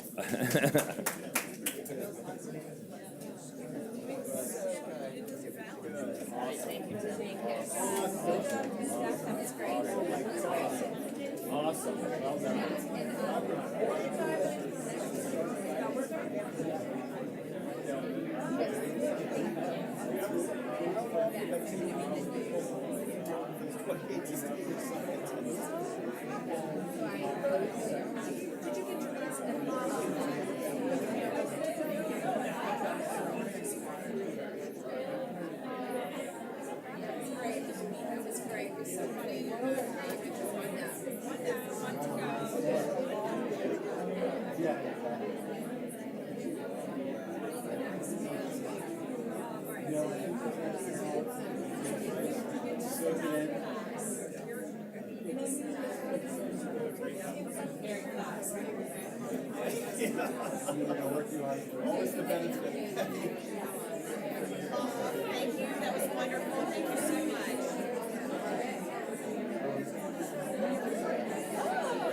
Well done.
He's back.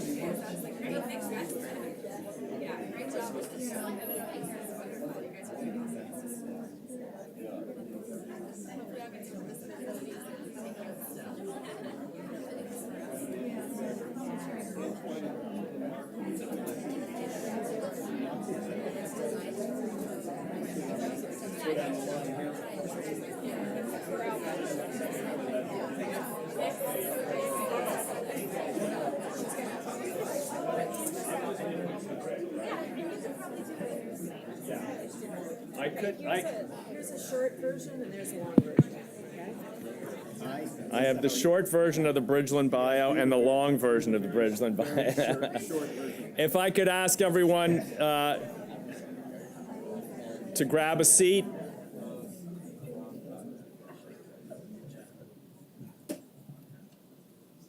Dr. Elias. The next panel will be chaired by the extraordinarily flexible, powerful, collaborative, insightful, and wise John Bridgeland, a veteran not only of the highest levels of public policy in this country, but also of the grassroots mechanics and messaging that change requires. We are so lucky to have Bridge as a commissioner and as the moderator of this panel, the great John Bridgeland. Thank you, Tim. Tim always makes you feel a lot better about yourself. Thank you. So I'm actually we've all had substitute teachers. I'm actually a substitute moderator today. And Linda Darlingham, and the wonderful co-chair of this commission, is proudly now a grandmother. And I'm actually very confident that that grandchild will have the social, emotional, and academic development. And I guess our charge is to bring that same spirit to all children in America. I can't, having listened to this stunning last panel, and having read every word of Stephanie Jones's report of bringing together 28 distinguished scientists together around such a powerful consensus that will inform what happens in schools and communities. I can't help but think about the power of the Aspen Institute and its convening power, and what a wise choice it was, Tim and Linda and John Engler and Ross and Walter, to use this convening power to bring those scientists, parents, students, nonprofit leaders, those working in schools together for this extraordinary commission. My own personal story, interestingly, I was reflecting on, as I was listening to Oscar talk about Cicero. I was a 16-year-old kid and was auditing a seminar at the Aspen Institute with my father by Mortimer Adler, who had just released Encyclopedia Britannica and great ideas from the great books. And he talked in a private conversation I had with him about the purpose of education and leading young people toward the complete and happy life that wasn't about immediate pleasure and pain, wasn't even about economic prosperity, but about at the end of your life being able to reflect upon your entire life, and whether it was in accord with civic virtue, he said, and those skills and competencies and aptitudes that you are supposed to be acquiring in your community and society. And looking at the state of our country, you know, men and women are good enough to make democracy possible, but also bad enough to make it necessary. I also think of the centrality of social and emotional and academic development to the state of our civic life and the leaders at all levels. So we're really excited today to have 4 extraordinary leaders with us who are going to give us a kind of a cross-sector perspective on what we just heard and the relationship between this next generation of research and how it's marshaled in schools and communities.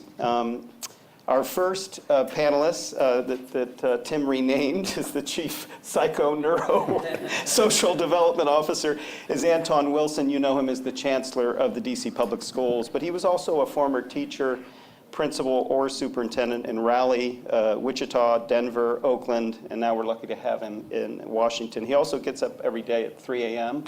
to exercise and meditate and prepare for his day. So good afternoon, Antoine. That's right. That's right. It's nice to have you with us. Mark Brackett, such an exceptional human being, researcher, scientist, I think social entrepreneur, is the director of the Yale Center for Emotional Intelligence and a professor at the Yale Child Study Center, developer of an evidence-based program approach to SEL called Ruler that I think is now in over 1,000 schools around the world, published over 100 articles, and is a 5th degree black belt. So don't mess with Mark.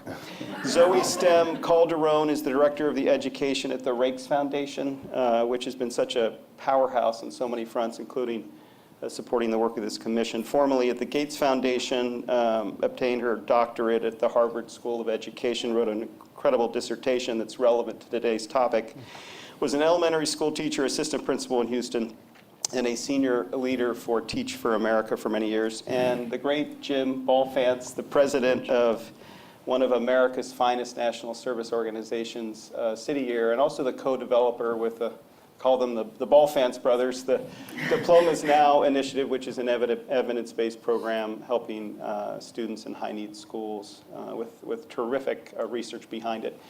I traveled with Jim in London, and I've never had such an experience where we met with the Prime Minister and Prince Charles all in one day, and that was because of the power of City Year and Jim Balfance. So please welcome our panel. So as a substitute teacher, I'm going to be a little easier. You know how you had a substitute teacher, and they're often a little easier. I'm just going to open with a general question, asking for your insights on how do you view research and evidence currently in your own work, and what steps do you take to actually institutionalize it in a way where it's a priority in the work you do in schools and nonprofit organizations, in your philanthropy, and in your center. So, Antoine. Well, thank you for the question. Appreciate the forum and the opportunity to be a part of it, and that I appreciate my scheduler for being able to make the time, clear some things. Also want to appreciate our Chief of our Office of Teaching and Learning, Brian Pick, who's joined us here today. I'm fortunate enough to be around some really talented people. I think the research, whether you're talking about social emotional academic development, whether you're talking about strategies to help students thrive in the classroom or feel welcome in the classroom, strategies to help connect families to schools and have them feel a sense of empowerment, regardless of the area. I think it's extremely important to the work. I mean, I think for our teachers, our principals, our people training our educators, trying to understand what the research says, what the theories are in terms of what leads to effectiveness is extremely relevant to the work. It also helps people understand what's possible. And so I think that's extremely important. One of the topics that came up in the last conversation was also speaking to just evidence and looking beyond what we might typically feel comfortable thinking about when we think about school. And I would just say for us in DCPS, looking at practical applications is extremely important as well, and trying to understand what's working even in micro levels in individual classrooms with students. We are really interested in that, and ideas that are bubbling up from teachers or principals or coaches, social workers, if you will, in various contexts. We're really interested in that, and then trying to ask ourselves, does this have implications for our larger practice? Now, many of you may know in DC we just rolled out a new strategic plan, a capital commitment. It's 2017 through 22, and in that we lay out our vision for DCPS, and I think it's very much informed for us by what the research is saying, and that vision is that our students feel loved, challenged, prepared to positively influence society and thrive in life. And for me, having a vision that speaks to aspiration and speaks to positivity and leans into positive reinforcement about what's possible and how we can collectively create an experience that prepares students to be their best selves and interact with the world around them. I mean, I think that is an example of how we can take what we know motivates people and influences people and puts it into practice. And so I'll pause there and look forward to sharing more. We're glad you're there. Thank you. Well, thank Mark? you. Sure. This morning's panel made me realize again that because our work is not one of the 3 R's, right, that our work is so much harder, right? No one's thinking the same way we are about the math curriculum necessarily or whatever other curriculum. And what that means is that we have so much more to prove, right, in this space. Because when you think about schools, we would never expect a principal to have to be an expert at every content area, right? They don't need to know. A high school principal doesn't need to know the physics curriculum necessarily. Just has to trust that he's got great or she's got great science teachers. But we expect the principal of that school to create an environment where teachers want to work and where students want to learn and where families feel good about dropping off their kids. So I just wanted to put that out there, that I think that because we're in this place of not being part of necessarily or mandated or, align, to the superintendent in every district, we have this additional worry in terms of the research that we have to do. So is it about the superintendent's skills and abilities? Is it about the principal's skills and abilities? Is it about the teachers? Is it about the students? Is it about the community? Is it about the school context? So we have to do research on all those areas to really make our case. With that said, I just want to point out that another thing that came up for me this morning in terms of the work we're doing is I think what we need to think about in our education settings is the difference between thoughts and feelings and behavior and social and emotional and academic skills, because I see them as quite different. Such that I really care about how kids feel in classrooms. I was a kid who did not feel connected or supported or valued or appreciated, or I was mostly alienated and anxious. Nor did I have skills. So I was like, whoa, thank you for that opportunity. Thank you for the opportunity to dedicate my life. to the field. And I say that seriously because they are different. I work at a university where feelings don't necessarily matter. And I also work at a place where people have been very successful without social and emotional skills. So I just want to put that out there, and I just got fired. So hi, everybody. I'm glad that I got that signed letter from the president of the university a couple years ago. But I just think that's so important for us to think about, because if we don't recognize that this work is about creating those key emotions for students to feel connected and supported in their learning environments, and also think about the trajectory of the skills that kids need to support themselves. And Camille, you mentioned this morning, right? The way we teach these skills to preschoolers and kindergartners is different than elementary students and high school students. So we do need these frameworks to support the direct instruction of this work in schools. And I feel like what we have to work toward is making this a permanent piece so that the direct instruction actually is there. So I want to answer Bridget's question because I don't want to make him look like a bad substitute, but I also just want to build on what Mark said, which is like, I think it's just right in reading this really great set of priority research areas. I think the sentence that I was most struck with was, learning is social emotional, and putting that next to social emotional learning, which the field is mostly talking about, right? Mm-hmm. And that to Stephanie's points this morning, I think we have a responsibility. The words matter, the way we frame things matters. And when we say social emotional learning, we tend to then think about the skills we need to build in young people, mm-hmm. right? And that's important, but we also need to think about learning is social emotional, which means we need to take care of young people's social and emotional experience as we ask them to do deep and rich learning. And we need to hold both as a community of folks who are trying to advance a stronger theory of learning for the field.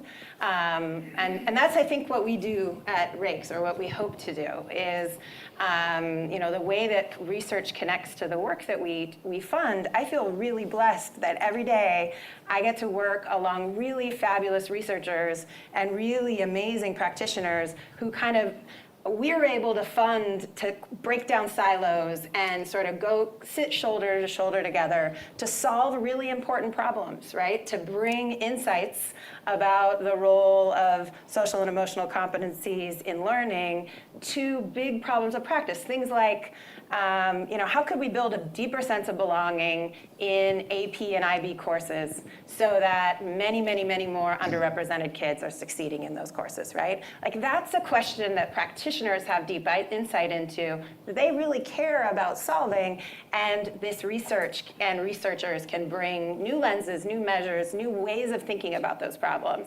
And so that's what makes me super excited about the work that I do. I think what the truth is that I do that work, though, because I spent most of my career as a teacher and an instructional coach and a district leader, and it was always super hard. Like, my relationship with research in that context was not good, right? It just wasn't. It was, the research was incredibly opaque. It was difficult to find the thing that was relevant to the problems that the kids and the teachers I was working with cared about. And when I found it, it was hard for me to interpret. I was supposed to, read it, understand it, and then turn it into some transformation of practice, all by myself.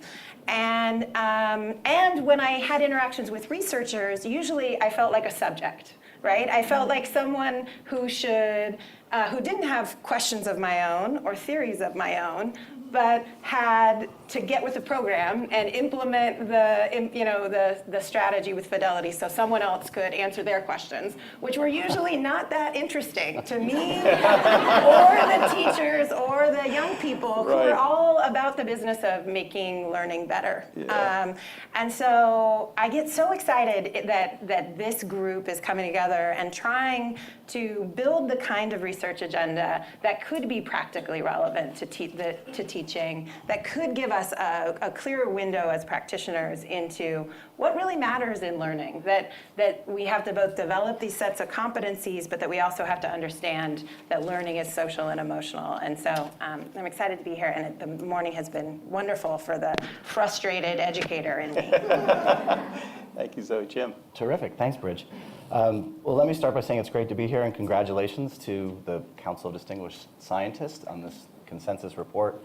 It's really important, and I'm just going to go off script for a moment here because I was sitting thinking about the question of how research informs our organization, our strategy, and sort of our day-to-day work. And we recruit and train over 3,000 young adults that serve full-time in 330 schools, 28 school districts, 28 cities, 40 school districts, including here with Chancellor Wilson. And in many ways, I'm realizing that the research design team for our whole school, whole child services is literally in this room or on the council. I mean, it's incredible. Our approach around whole child and whole school was greatly informed by David Osher's work at AIR. Our approach to using early warning indicators and selecting the schools that have the highest need is really connected to the research out of the Everyone Graduates Center at Johns Hopkins and the Chicago Consortium. Our focus on developmental and relationships and experiences were informed by so many people in this room. Our appreciation and understanding of the context of adversity by Pam Cantor and Turnaround for Children. And I say all that just to express my hope that this report will have that kind of catalytic influence on organizations that partner with schools and schools themselves to really apply the research in the most effective ways and to become learning organizations, which is what we need to do. And it was that approach that led us to create the program that Bridge talked about, Diplomas Now, which got one of the early Invest in Innovation Awards and launched a 7-year randomized control trial around a school improvement model with Johns Hopkins and Communities and Schools, who I think is also here. And the early results on that are really strong in reducing the presence of early warning indicators in key transition years in the secondary grades and getting students on track to graduate. And we're just launching another initiative supported by IES with MDRC, and Stephanie Jones is going to be involved in that, and AIR. And I think that's really important because the point I want to phrase is that if we think that the traditional human capital structure alone is going to be able to bring the value of integrated social, emotional, academic development in a way that addresses equity and gets into sort of high adversity schools where large percentages of students are facing all kinds of challenges that need to be addressed for them to be able to feel attached, a sense of belonging, meaning, be able to focus. It's going to be a struggle. We're going to, the brave and incredible teachers and principals and social workers and health workers and chancellors, they need support from the whole community. And there is a need for the nonprofit sector to rally around this. And research is the only way to inform that in an efficient and practical way. Otherwise, you end up with, we see this in schools. You could have 20, 30 partners, but is it coherent? Is it evidence-based? Is it structured? Are we getting the right intervention to the right student at the right time? And I think, what research allows us to do and what this report can help accelerate is to become smarter and more effective at doing that. Because I can't stress enough that we're going to need to find additional supports and additional human capital strategies that are cost effective, like national service and AmeriCorps.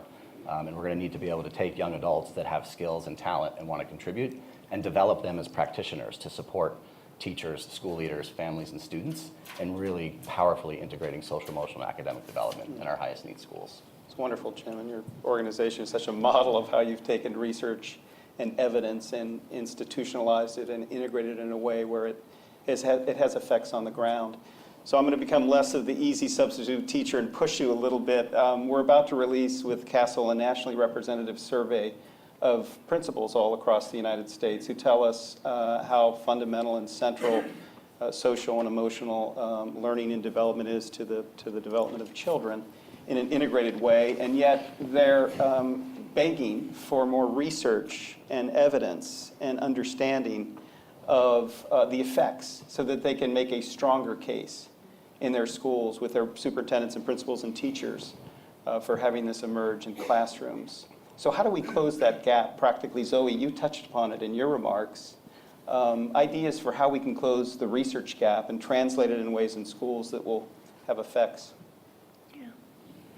Well, I guess the thing I think about is like the role for funders in that work and for researchers is I think we need to recognize what we're up to. It's a big deal what we're doing, right? That 100 years ago, we built an institution called school, and we made it accessible to every young person in our country. But we built it on maybe a deeper sense of what kids should learn, you know, the 3 R's, then how or why kids learn, like how kids learn and why they're motivated to learn. And we know so much more now than we did 100 years ago. And we're all pretty, I think, I hear a lot of frustration with the limitations of that pattern of schooling that we built 100 years ago. So I think what we're up to is building a more collective theory of learning together, one that is deeply evidence-based, that is accurate and represents that learning is social emotional and that we need to get to social and emotional outcomes for kids. And if that's what we're up to, then I think for funders and for researchers, it calls on a couple things. One is we need to recognize that that's a team effort. That it is not about any individual scholar succeeding because they get their construct on the cover of the New York Times, or they get a best-selling book, or there's a framework that they've advanced that is the primary framework.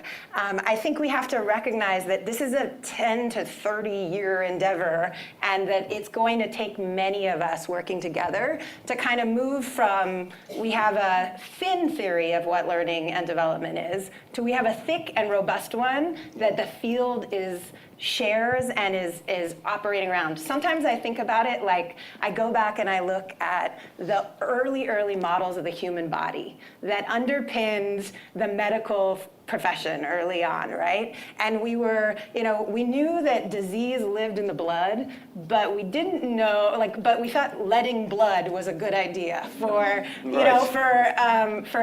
addressing health. And over many years and lots of scientific discovery, we've built a stronger theory of how the body works and how we create health systems that support healthy and productive lives for folks. And I think that's what we're up to as a field, is we're trying to build a stronger theory of learning together and then have our practice and our policy align with that and support it. And I think to do that, it's going to take less doing things individually and more doing things together. And I think that is true for researchers and the cross-disciplinary kind of work that the CDS has been engaged in. And I think it's true for funders. We as funders are a problem in this field as well. We can tend to want to stake our claim on a single framework, a way of talking about the work, instead of recognizing that there's a much bigger body of work to be done to advance our common understanding about how learning and development happen, and have that inform how we reimagine our school systems. Antoine. Yeah, thank you. To build on some of the points that Zoe made, I often say, as I engage with folks, that excellence can't be achieved alone. And what I'm trying to get at there is that whether you're the teacher in the classroom, you're going to, and you want to be successful, you're going to need to involve your students and their families. Whether you're the school leader leading a school, you're going to need to distribute leadership and involve teachers and your staff and your parents, and you're going to get to the best decisions there. Whether we're a school district trying to make sure that we have a collection of really great schools and supporting adults, we're going to need to involve those individuals who are doing the work, as well as those individuals who care about the success of the work, if we're going to be successful. And so I think that's an important piece. But to the question that you just raised, I do think it's worth going back and also building on a point that Zoe made, because I don't believe that a lot of educators spend time understanding the purpose of why the institution was developed in the first place. I mean, if you understand that the institution was developed to sort people out and to allow certain numbers of individuals to make it into higher education and others to be prepared for the industrial complex, and others, agriculture. If you understand that, then you can buy into the fact that the notion that many of the systems that we utilize and we work to protect and we accept as natural ways of doing business are counter to what we need to do now, which is to behave as though we don't have any students to lose. And if we are going to behave as though we do not have any students to lose, then it's in our best interest to also behave in a way that helps the adults who spend their time and dedicate their time to helping students succeed understand the best approaches to doing that. And so I don't believe that all of our leaders, although they will say we believe in SEL, I don't believe all of our leaders, and many of our leaders actually understand what that means. I don't believe in terms of how a lot of the research comes forward that is put in a way that's practical and that speaks to the everyday experience of what teachers go through. I mean, I strongly believe that, and this is what we're saying to our folks in doing the work, the social, emotional, academic development, the way we design our professional development. So we've just created an office of equity, and I know our team is, we have amazing people on our team, and they're thinking about what that looks like. And I said, our professional development, the way we train our people, our teachers, our school leaders, all of that needs to be in this office. That we can't have our Office of Equity, which is leading in our social, emotional, academic development work, fighting for time.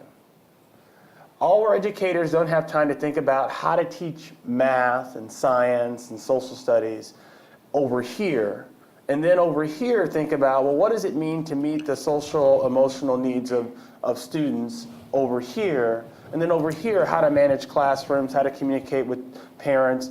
We need to roll things out and begin to recognize that what we're asking people to do is hard. Breaking it down to its simplest form, which is just one of the reasons why we start with love and how students feel, that we're not providing experiences, we're trying to make sure that things land. So we want to make sure the students feel like we're for them. And in order to do that, we want to make sure that our teachers feel like we're for them, which means in order to do that, we need to make sure our leaders feel like that we're for them. And begin to help them understand that in order to, I don't believe that we should be talking about how do we not hold people to high expectations. I mean, we want kids to learn. I mean, that's the whole point. But we want to help people understand that, and that's one of the reasons why I love about the report, in order to reach the ultimate outcomes that we have for students to ensure that they learn, then we need to rethink how we do school. And that's the conversation that we are trying to explore in DC, to say that, we have some things that are working for us, but they're not working for all of our students all of the time.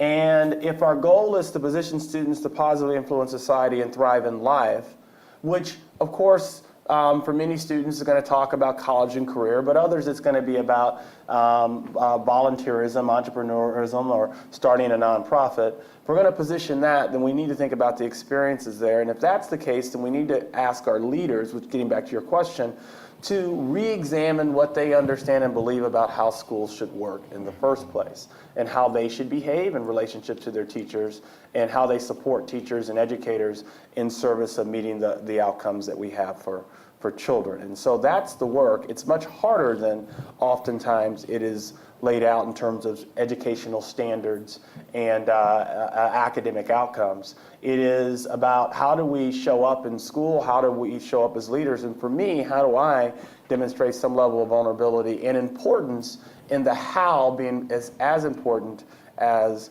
what we decide to do as a school system. Mark? Sure. I think the report actually lays it out nicely. I think from the perspective of our center, when we're working with large districts and schools, I think you have to hit people in the heart, and you have to hit them with data, and that you need to go both directions. What I've learned over the last 20 years is that you need to bring people on a journey to help them see the value and importance of this work. So the first, to me, is really clearly explaining why relationships and emotions matter for all kinds of things. Decision-making, attentional capacity, mental health, creativity, academic performance, and oh wow, there's research that shows that relationships and how people feel drives those things? Yeah, there is. Great. All right. Next, the people who are wiser in terms of how they deal with their feelings and build relationships and maintain them, they have even better outcomes. Oh, really? There's research on that? Yeah, there is.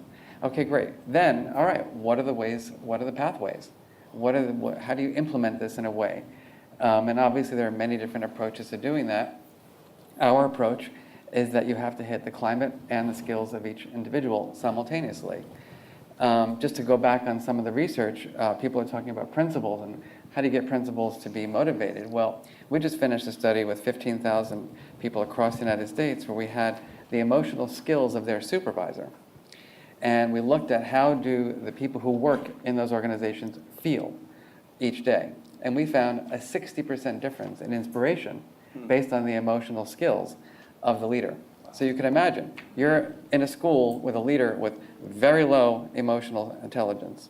You feel inspiration 20 to 25% of the time while you're working. Your leader is high in these skills, 75, 80% of the time. I mean, it was remarkable. So when we talk about feelings, right, the moderator oftentimes is the climate and the adult who is running that environment. Same thing went for things like fear of speaking up if I have a problem. Huge differences. I'm not going to speak up to this. They're not going to listen to me. I'm going to have to walk in eggshells. Completely different when they have more developed skills. Burnout, purpose and meaning, all these different variables varied significantly as a function of the skills of the leader. So when people see those kinds of findings and they realize, wow, like, which leader am I?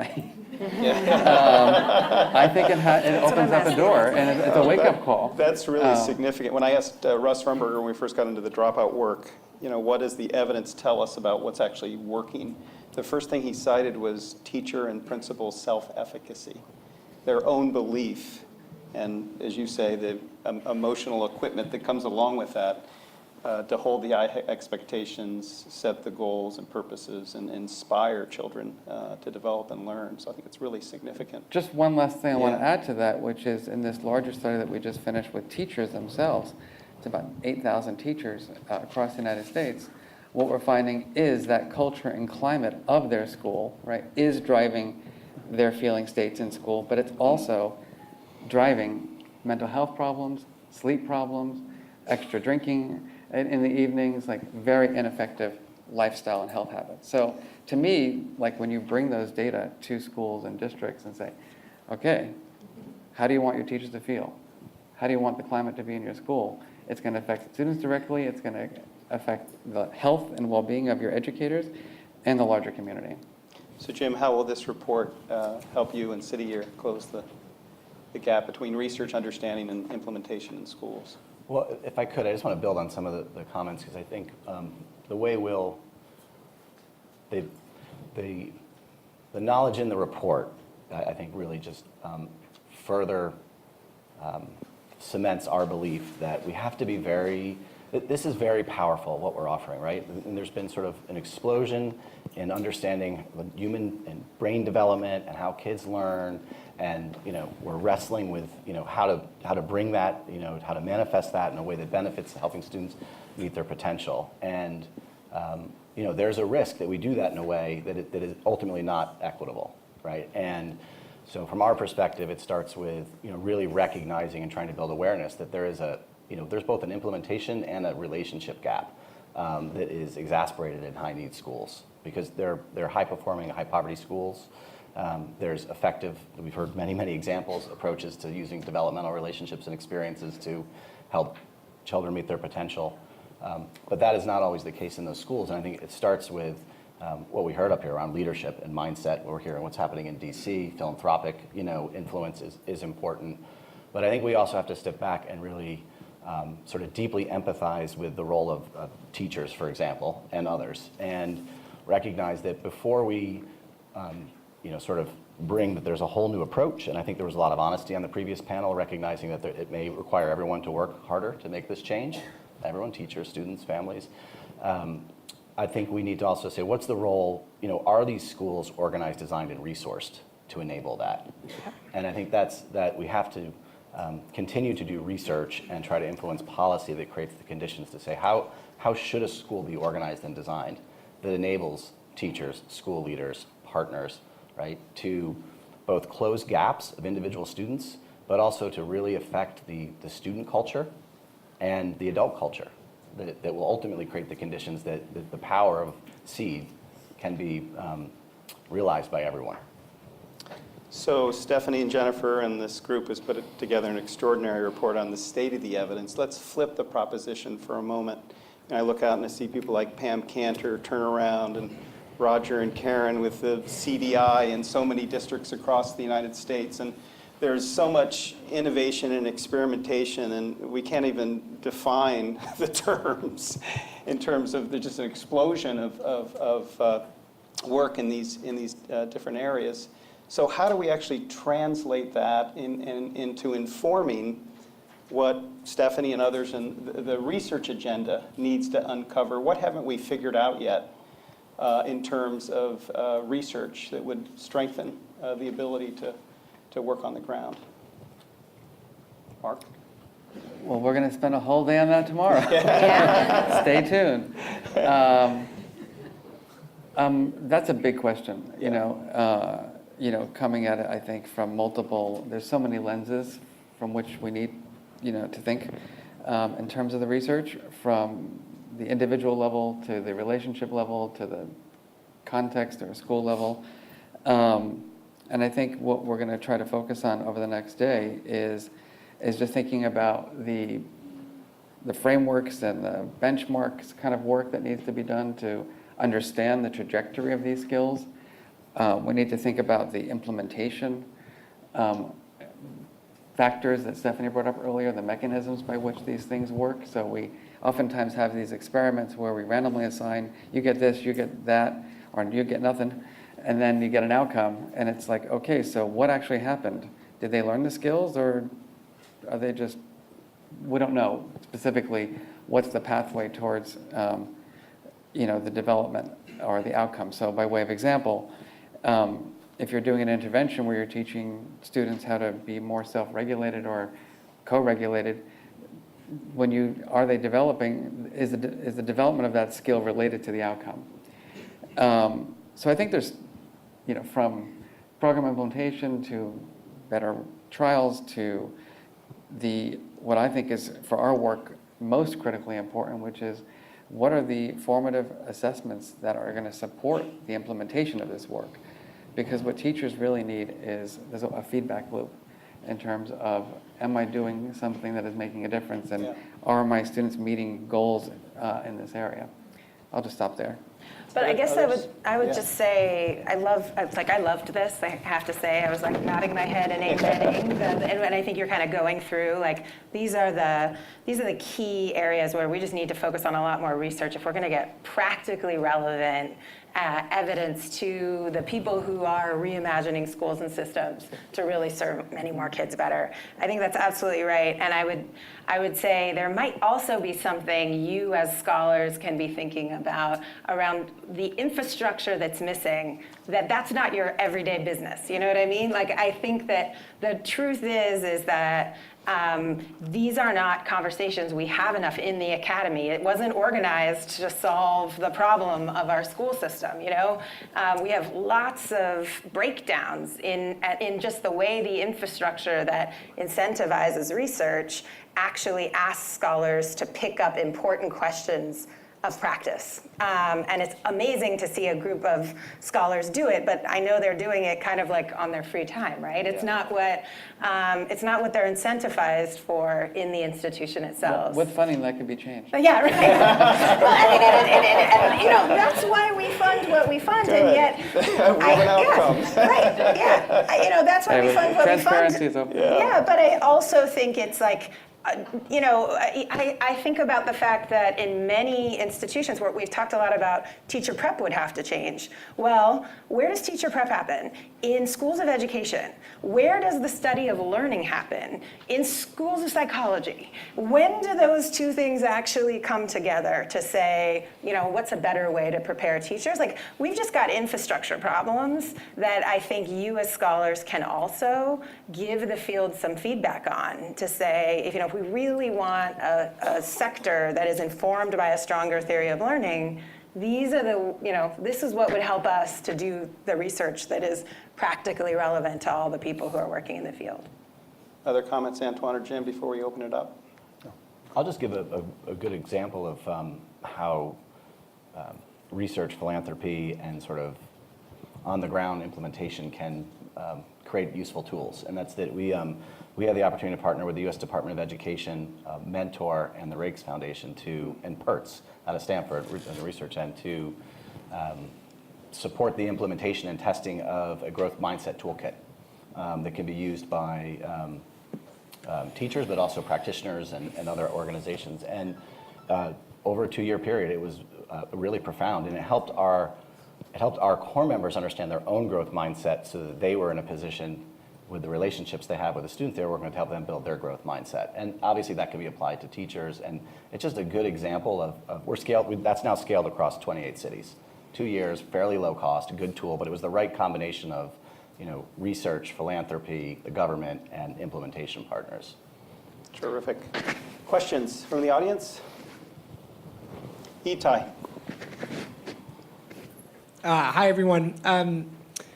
Itai from the Einhorn Family Charitable Trust. I'm curious, just to follow up on this last string of conversation and to the Chancellor. So you have created a mission statement with your community and that advances or creates the framework, the environment to advance this sort of work. You made a comment that you're not sure many education leaders actually sort of understand what it is and sort of what it means. And Zoe was sort of sharing her frustration. Bridge, you referenced an upcoming principal survey you all are going to release. I guess I'm curious from a district perspective, what research would be helpful for decision making, sort of for the ability to, is it to spend more resources, is it to allocate more time? And then what research would be helpful to actually support high quality implementation once you've sort of made that decision? Just the quick motivation for that question is, my concern is that the philanthropic sector and the government, right, which spends much more than philanthropy does on research, to Zoe's point, we're actually spending it in the wrong places that aren't necessarily going to enable this to spread across the country.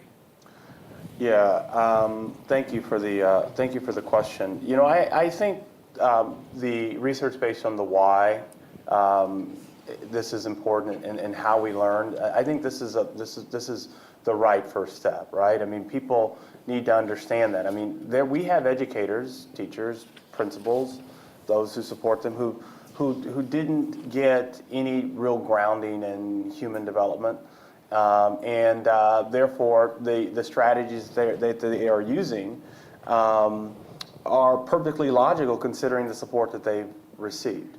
And so I think understanding that how this work is supportive of what they're trying to get done and why spending more time learning how to get better at it is worth their time is helpful. What it does for us as we connect the vision to our mission is it begins to help them see that we're not just making this up. This isn't something that Antoine thinks is really important or a few folks centrally.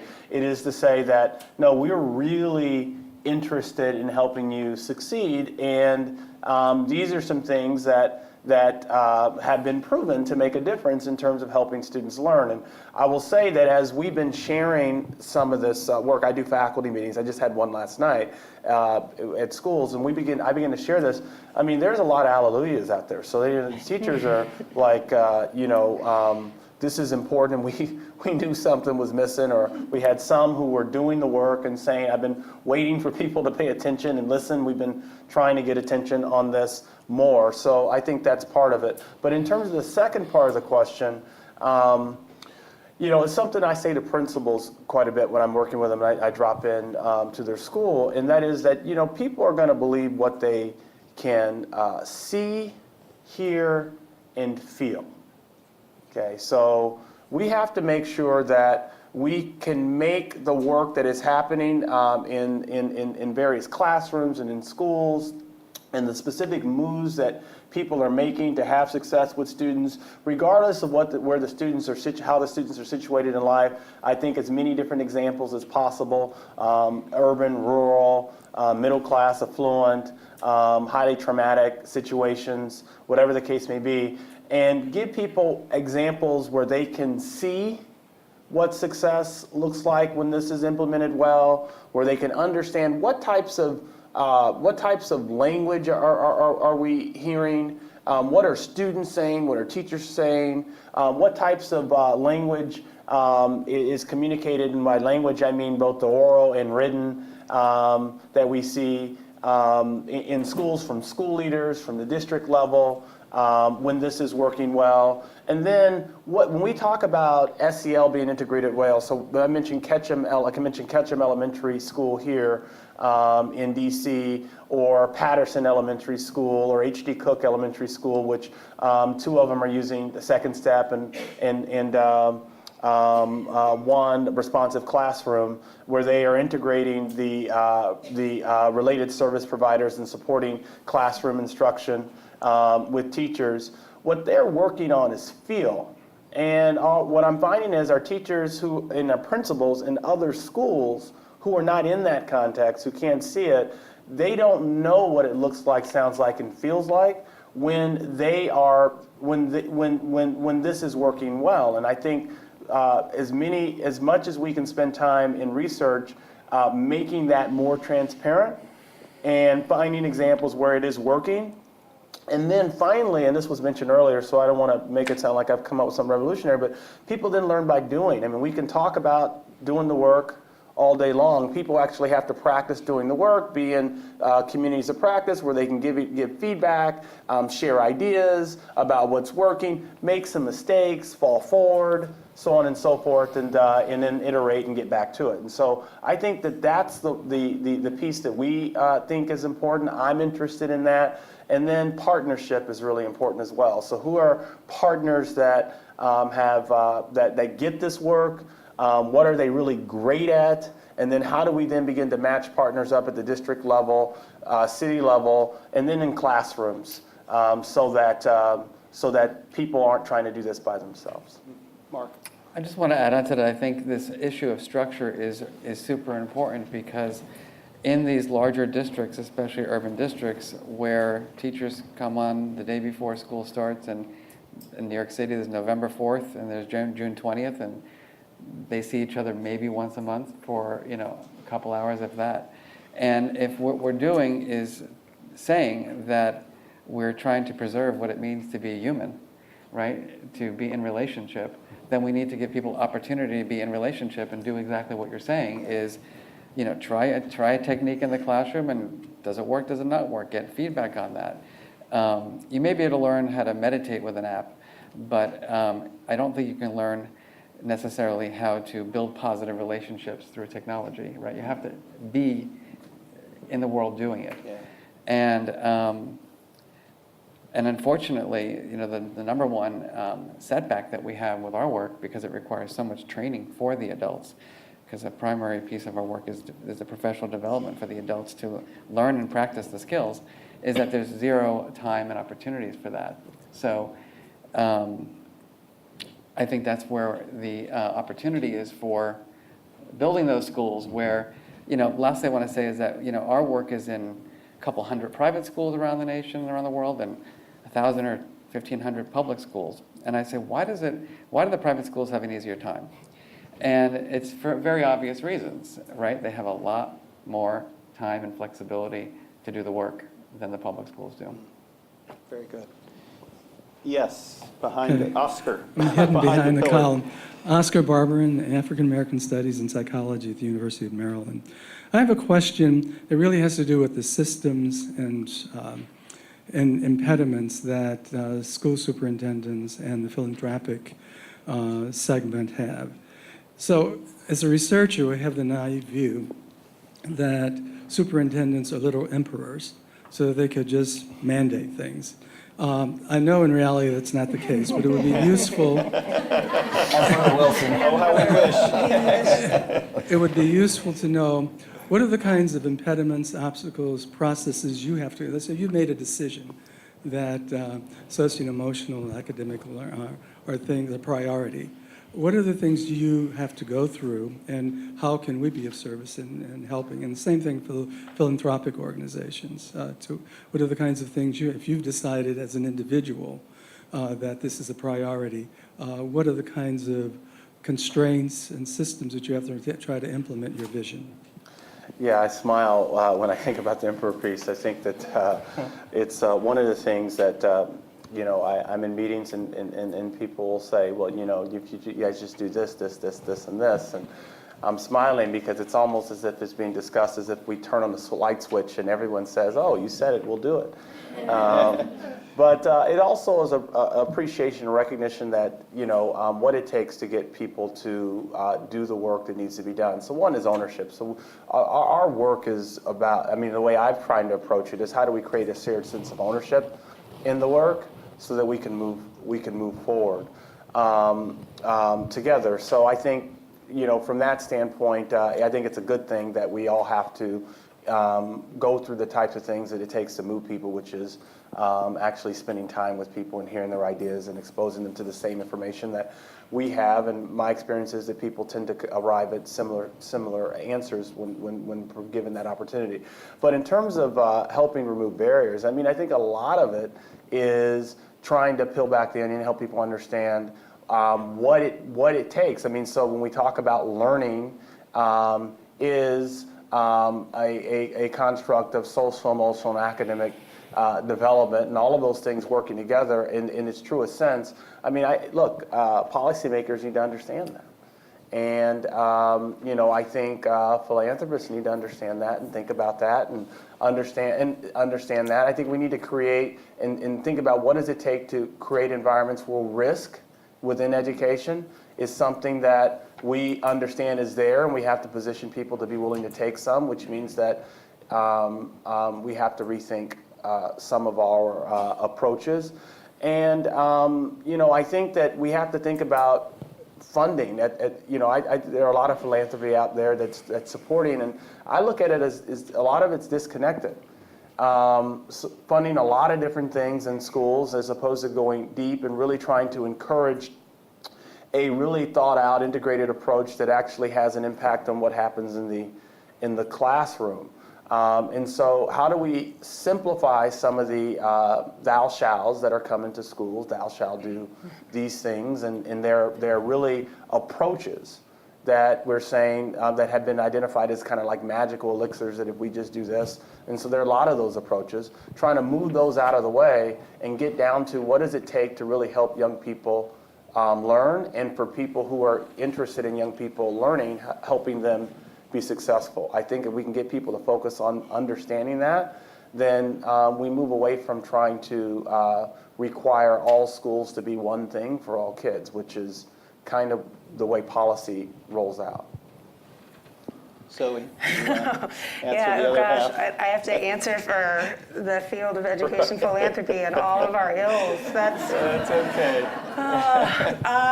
Counseling is available after. I think that this is totally right. Antoine's experience of the thou shalls and the shoulds and the 30 different reform agendas that are underneath the hood, largely overlapping and similar things, all under a different flag, right? That comes from a different foundation or a different source of funding.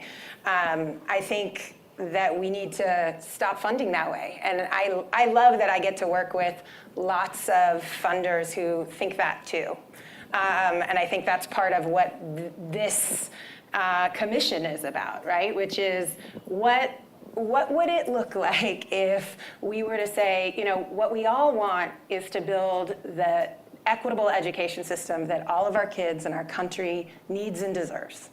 That's what we all want to do, right? Universally. We might call it different things, but we should stop doing that, right? Like, universally, that's what we're up to. And what if we got really smart people who know about learning and development to come together in this forum and say what they know? And what if we got really smart people who understand practice and have led districts and managed the political change and the organizational change that it takes to come together and say what they need and what they're doing?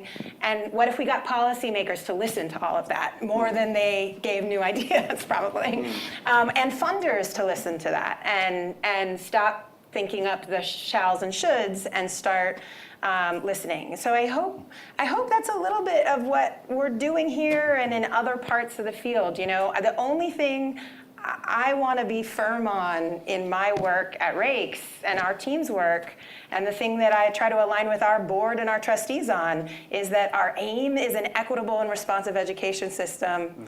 Our fuel is learning more about how learning and development happens and helping the field learn about that too. And our methods are continuous improvement and recognizing that we can get better at getting better at using data in new ways and helping the field learn how to do that. I don't want to call it anything, and I don't want to, I want to go to the places in the field where people are about doing that work and then support it. And I think there's a growing group of funders and philanthropists who see that as more and more are aligned around that being their role. But I think it's true. We create our own problems as funders. We look out at the field and we can say, oh, it's so faddish, and people are jumping from one topic to another, and there's like initiative fatigue, and it's like, we got to paint ourselves into that picture. And I'd say researchers in your meetings tomorrow, I would invite you to do the same thing. I think as researchers, I've been in a lot of conversations with researchers where they have critiques of the education field and how they use the knowledge that's being built. But we all need to paint ourselves into the picture. We make those contributions as well to the way this sector is organized and the way it uses knowledge and organizes itself to do what we all want to do, which is help every kid, be prepared for a thriving life. I think you represented education philanthropy very well. Well done. Here, here. I think we have time for one more question, because I want to give each panelist a chance to give some closing thoughts. Yes. Hi, thank you. I'm Trish Cummins. I'm currently a graduate student in educational transformation in the newly launched program at Georgetown. But prior to that, I did an 8-year stint on my local school board, which is arguably one of the impediments that you talked about. And that is my question, is an action plan for how you reach those policymakers, because I can think of dozens of policy decisions that we make at the local level that can negatively or positively impact SEL, much more than the federal or state level. We're making them in professional development and decisions about co-curriculars. And I appreciated the conversation earlier about shifting the focus away from the economic to peace, but I will tell you that in my years on the school board, the number of school board members that are inspired by that vision versus the economic reality. And so you can have an amazing superintendent that comes in and is trying to redistribute resources, and you've got people that aren't in this room that they want to know why. They're not gonna, they can have a conversation about a new math curriculum, but you start talking about putting professional development in place or shifting resources to have more SEL resources, and they're gonna shut down that leader. So again, I think that there's so much that happens at the local level, especially now with ESSA, where you've got local policymakers who can really help push this work forward. And I just wonder what your approaches are for addressing them. Good. Antoine? Who's going to take that on? Good luck, Antoine. Well, I just note that I no longer have a school board, so that's why Antoine's in DC. would not say that. I would point out that is not a small coincidence. I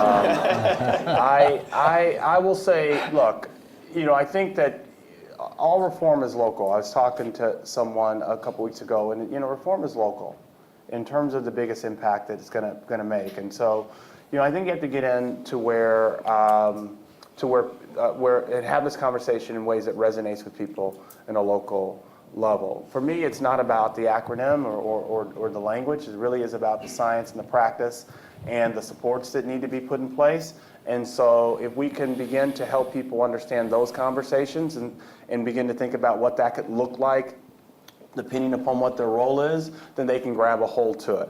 If it's a package that we are saying, where it comes across as feeling like another do this, and it feeling as though it's imposed, and people's natural inclination is to push against it. I mean, school boards, many of them, I mean, they're elected, most of them, and so they have to be able to go out into the community and be able to explain what it is that they're trying to get done in schools and how they're spending resources. And if in any way it feels like something is to benefit one group of students at the expense of other groups of students, then I think naturally their antennas are going to go up around that. And so I think that the more we help people understand that this is work that benefits all students, the more that we can talk about this work as what we do. I mean, all school boards have to figure out how to allocate dollars and resources to develop educators. And so the more that this becomes a means in which we develop educators, work they're going to have to do anyway. In terms of hiring staff, if we can make it about how does this fit into that work and what that looks like, then it becomes a part of the natural business that school boards have to do, districts have to do anyway, as opposed to feeling like it's a package that they are having imposed upon them. And then I do think leadership matters, so we're really trying to encourage school boards to lean into identifying leaders that really can champion this work for them, and then trusting those leaders to be partners with them to move the work forward. I mean, I think it's kind of hard to get someone who is really super skeptical and then trying to train them this way, and then learning the hard lesson after the fact. I mean, they can be proactive on the front end. Your question is a wonderful segue to our closing. Tim had the insight at the beginning. Most commissions gather together extraordinary leaders from the country and then issues these reports to the nation on what the nation ought to do. And Tim had the insight that why don't we have a report from the nation, and why don't we build from the ground up and engage scientists and teachers and students and principals and superintendents and nonprofit leaders and philanthropists and policymakers in an effort that would create a sense of shared ownership. So I just would like to give the panelists an opportunity to share any final insights on the topic of this panel, which is, what would you love to see in this report from the nation that accelerates and informs the extraordinary work that Stephanie has led and these 28 distinguished scientists are going to struggle with the next couple of days? What kind of recommendations or insights would you share as it relates to the research agenda? Jim. I think I'm listening to you. I guess one thing I have is a bit of a research challenge for the brilliance in this room, which is that if it's true that we believe that the importance of developmental relationships and experiences, and if it's also true that we believe that to create a positive developmental relationship, it does take a certain amount of time and nurturing, and if it's also true that our educators are really strapped for time, and that's a huge pressure that we heard about today, how do we measure at the schoolhouse level what the gap is? Because it's hard to address it if we have no common way of measuring that. An average secondary school teacher has probably 125, 150 students in their class every day. Is that feasible, that teacher is supposed to be the positive developmental relationship? I don't know, but we need some way, and I just think the brilliance in this room might bring about a way that we could measure that and know that so that we could all work on it together. And then my wish for the report, it's focused on K to 12, but social emotional development doesn't end when you're 17 or 18. And when I think of Tim's comments that opened up about the summer we just had, I think we should recognize that if we had a culture and policies that supported everyone doing a year of service on teams from different socioeconomic backgrounds in service to something larger than themselves. If we think where our teachers and leaders are coming from and who's going to carry this movement forward, that is a powerful developmental experience for young adults, and it can really transform the country. And I think just an acknowledgement that this great work can go up the ladder, to young adulthood and have an impact beyond K to 12. Amen. I'm such a +1 on the draft of the report. I think the priorities it outlines are really strong, and I think my encouragement to the CDS is just to paint yourself into the picture too, to think about how would the culture among researchers, among scientists studying learning and development, How would it need to change? What's limiting you from doing this work today? And help us understand that. And I'd point to a couple of things. I think the incentives, the infrastructure around how we build learning, how we connect it to problems of practice is broken in our field. And we could all be doing more to build it to be a stronger thing, one that we can use better. I also think the diversity and the sense of inclusion among who we advance as researchers, who we recruit into to ask these questions and answer it, it needs to be as reflective as the lived experience of the kids who come to our classrooms and the teachers who make them possible. And I think there's more we could do to make sure that we have that kind of diversity among the researchers that do this work, and that we're asking those folks to ask the right questions. So those would be my two things to paint yourself into this picture. Those are great, Mark. Based on this conversation, I'm thinking I would like the research that would eliminate superintendents asking me, can you find me the money to do this? And I'm not joking about that. I think it's a serious challenge for implementation of this work. And I'd also like the research which shows that every superintendent should have an assistant superintendent of social and emotional academic development that supports this work, so that there is a permanent person responsible for the implementation and integration of this work. Terrific. Antoine, final word. Yeah, on that note, we welcomed Dr. Wanda LeGrand last week, Deputy Chancellor for Social and Emotional Academic Development, into DC to work with our team, and so we're really excited about that. Just a couple thoughts. One is, I think it's really important as we talk about the work that we don't allow it to be talked about in narrow terms. And so, I just appreciate the point around it benefits all of our students, and it benefits our adults as well. So really trying to make sure that the research is quite clear around that and the why, that we don't allow it to be narrow. And then the other piece is that if we believe that this work is extremely transformative, we wanted to transform the way we do school, then we want to make sure that we're not allowing it to be spoken about in terms of whether or not we can, we should be focusing on high academic outcomes in student achievement or something else. Students should, we need them to perform academically, and they can perform academically. This is deeply personal for me. Many of the things that I hear people talk about as relates to students experiencing, I experienced them, moved all the time, single parent, teenage mother, 10 schools, 13 years, 15 different homes, saw the violence, the drugs, the alcoholism, all of that, experienced it, including the violence, and yet I was able to figure it out. Why? Because I learned. Why did I learn? Great teachers, high expectations, so on and so forth, and the system, my mother being able to navigate the system. So I say that to say we want to make sure that we're using research to expand what we accept as evidence of student learning, and really trying to push that. Academic outcomes are one aspect of it, but students being able to demonstrate other markers of learning, and us accepting that as important, I think that's our opportunity. Wonderful. I think one of you said it so compellingly of creating environments where students want to come to school to learn, teachers want to teach, principals and superintendents want to lead, and parents want to drop off their kids. So on that note, thank this extraordinary panel.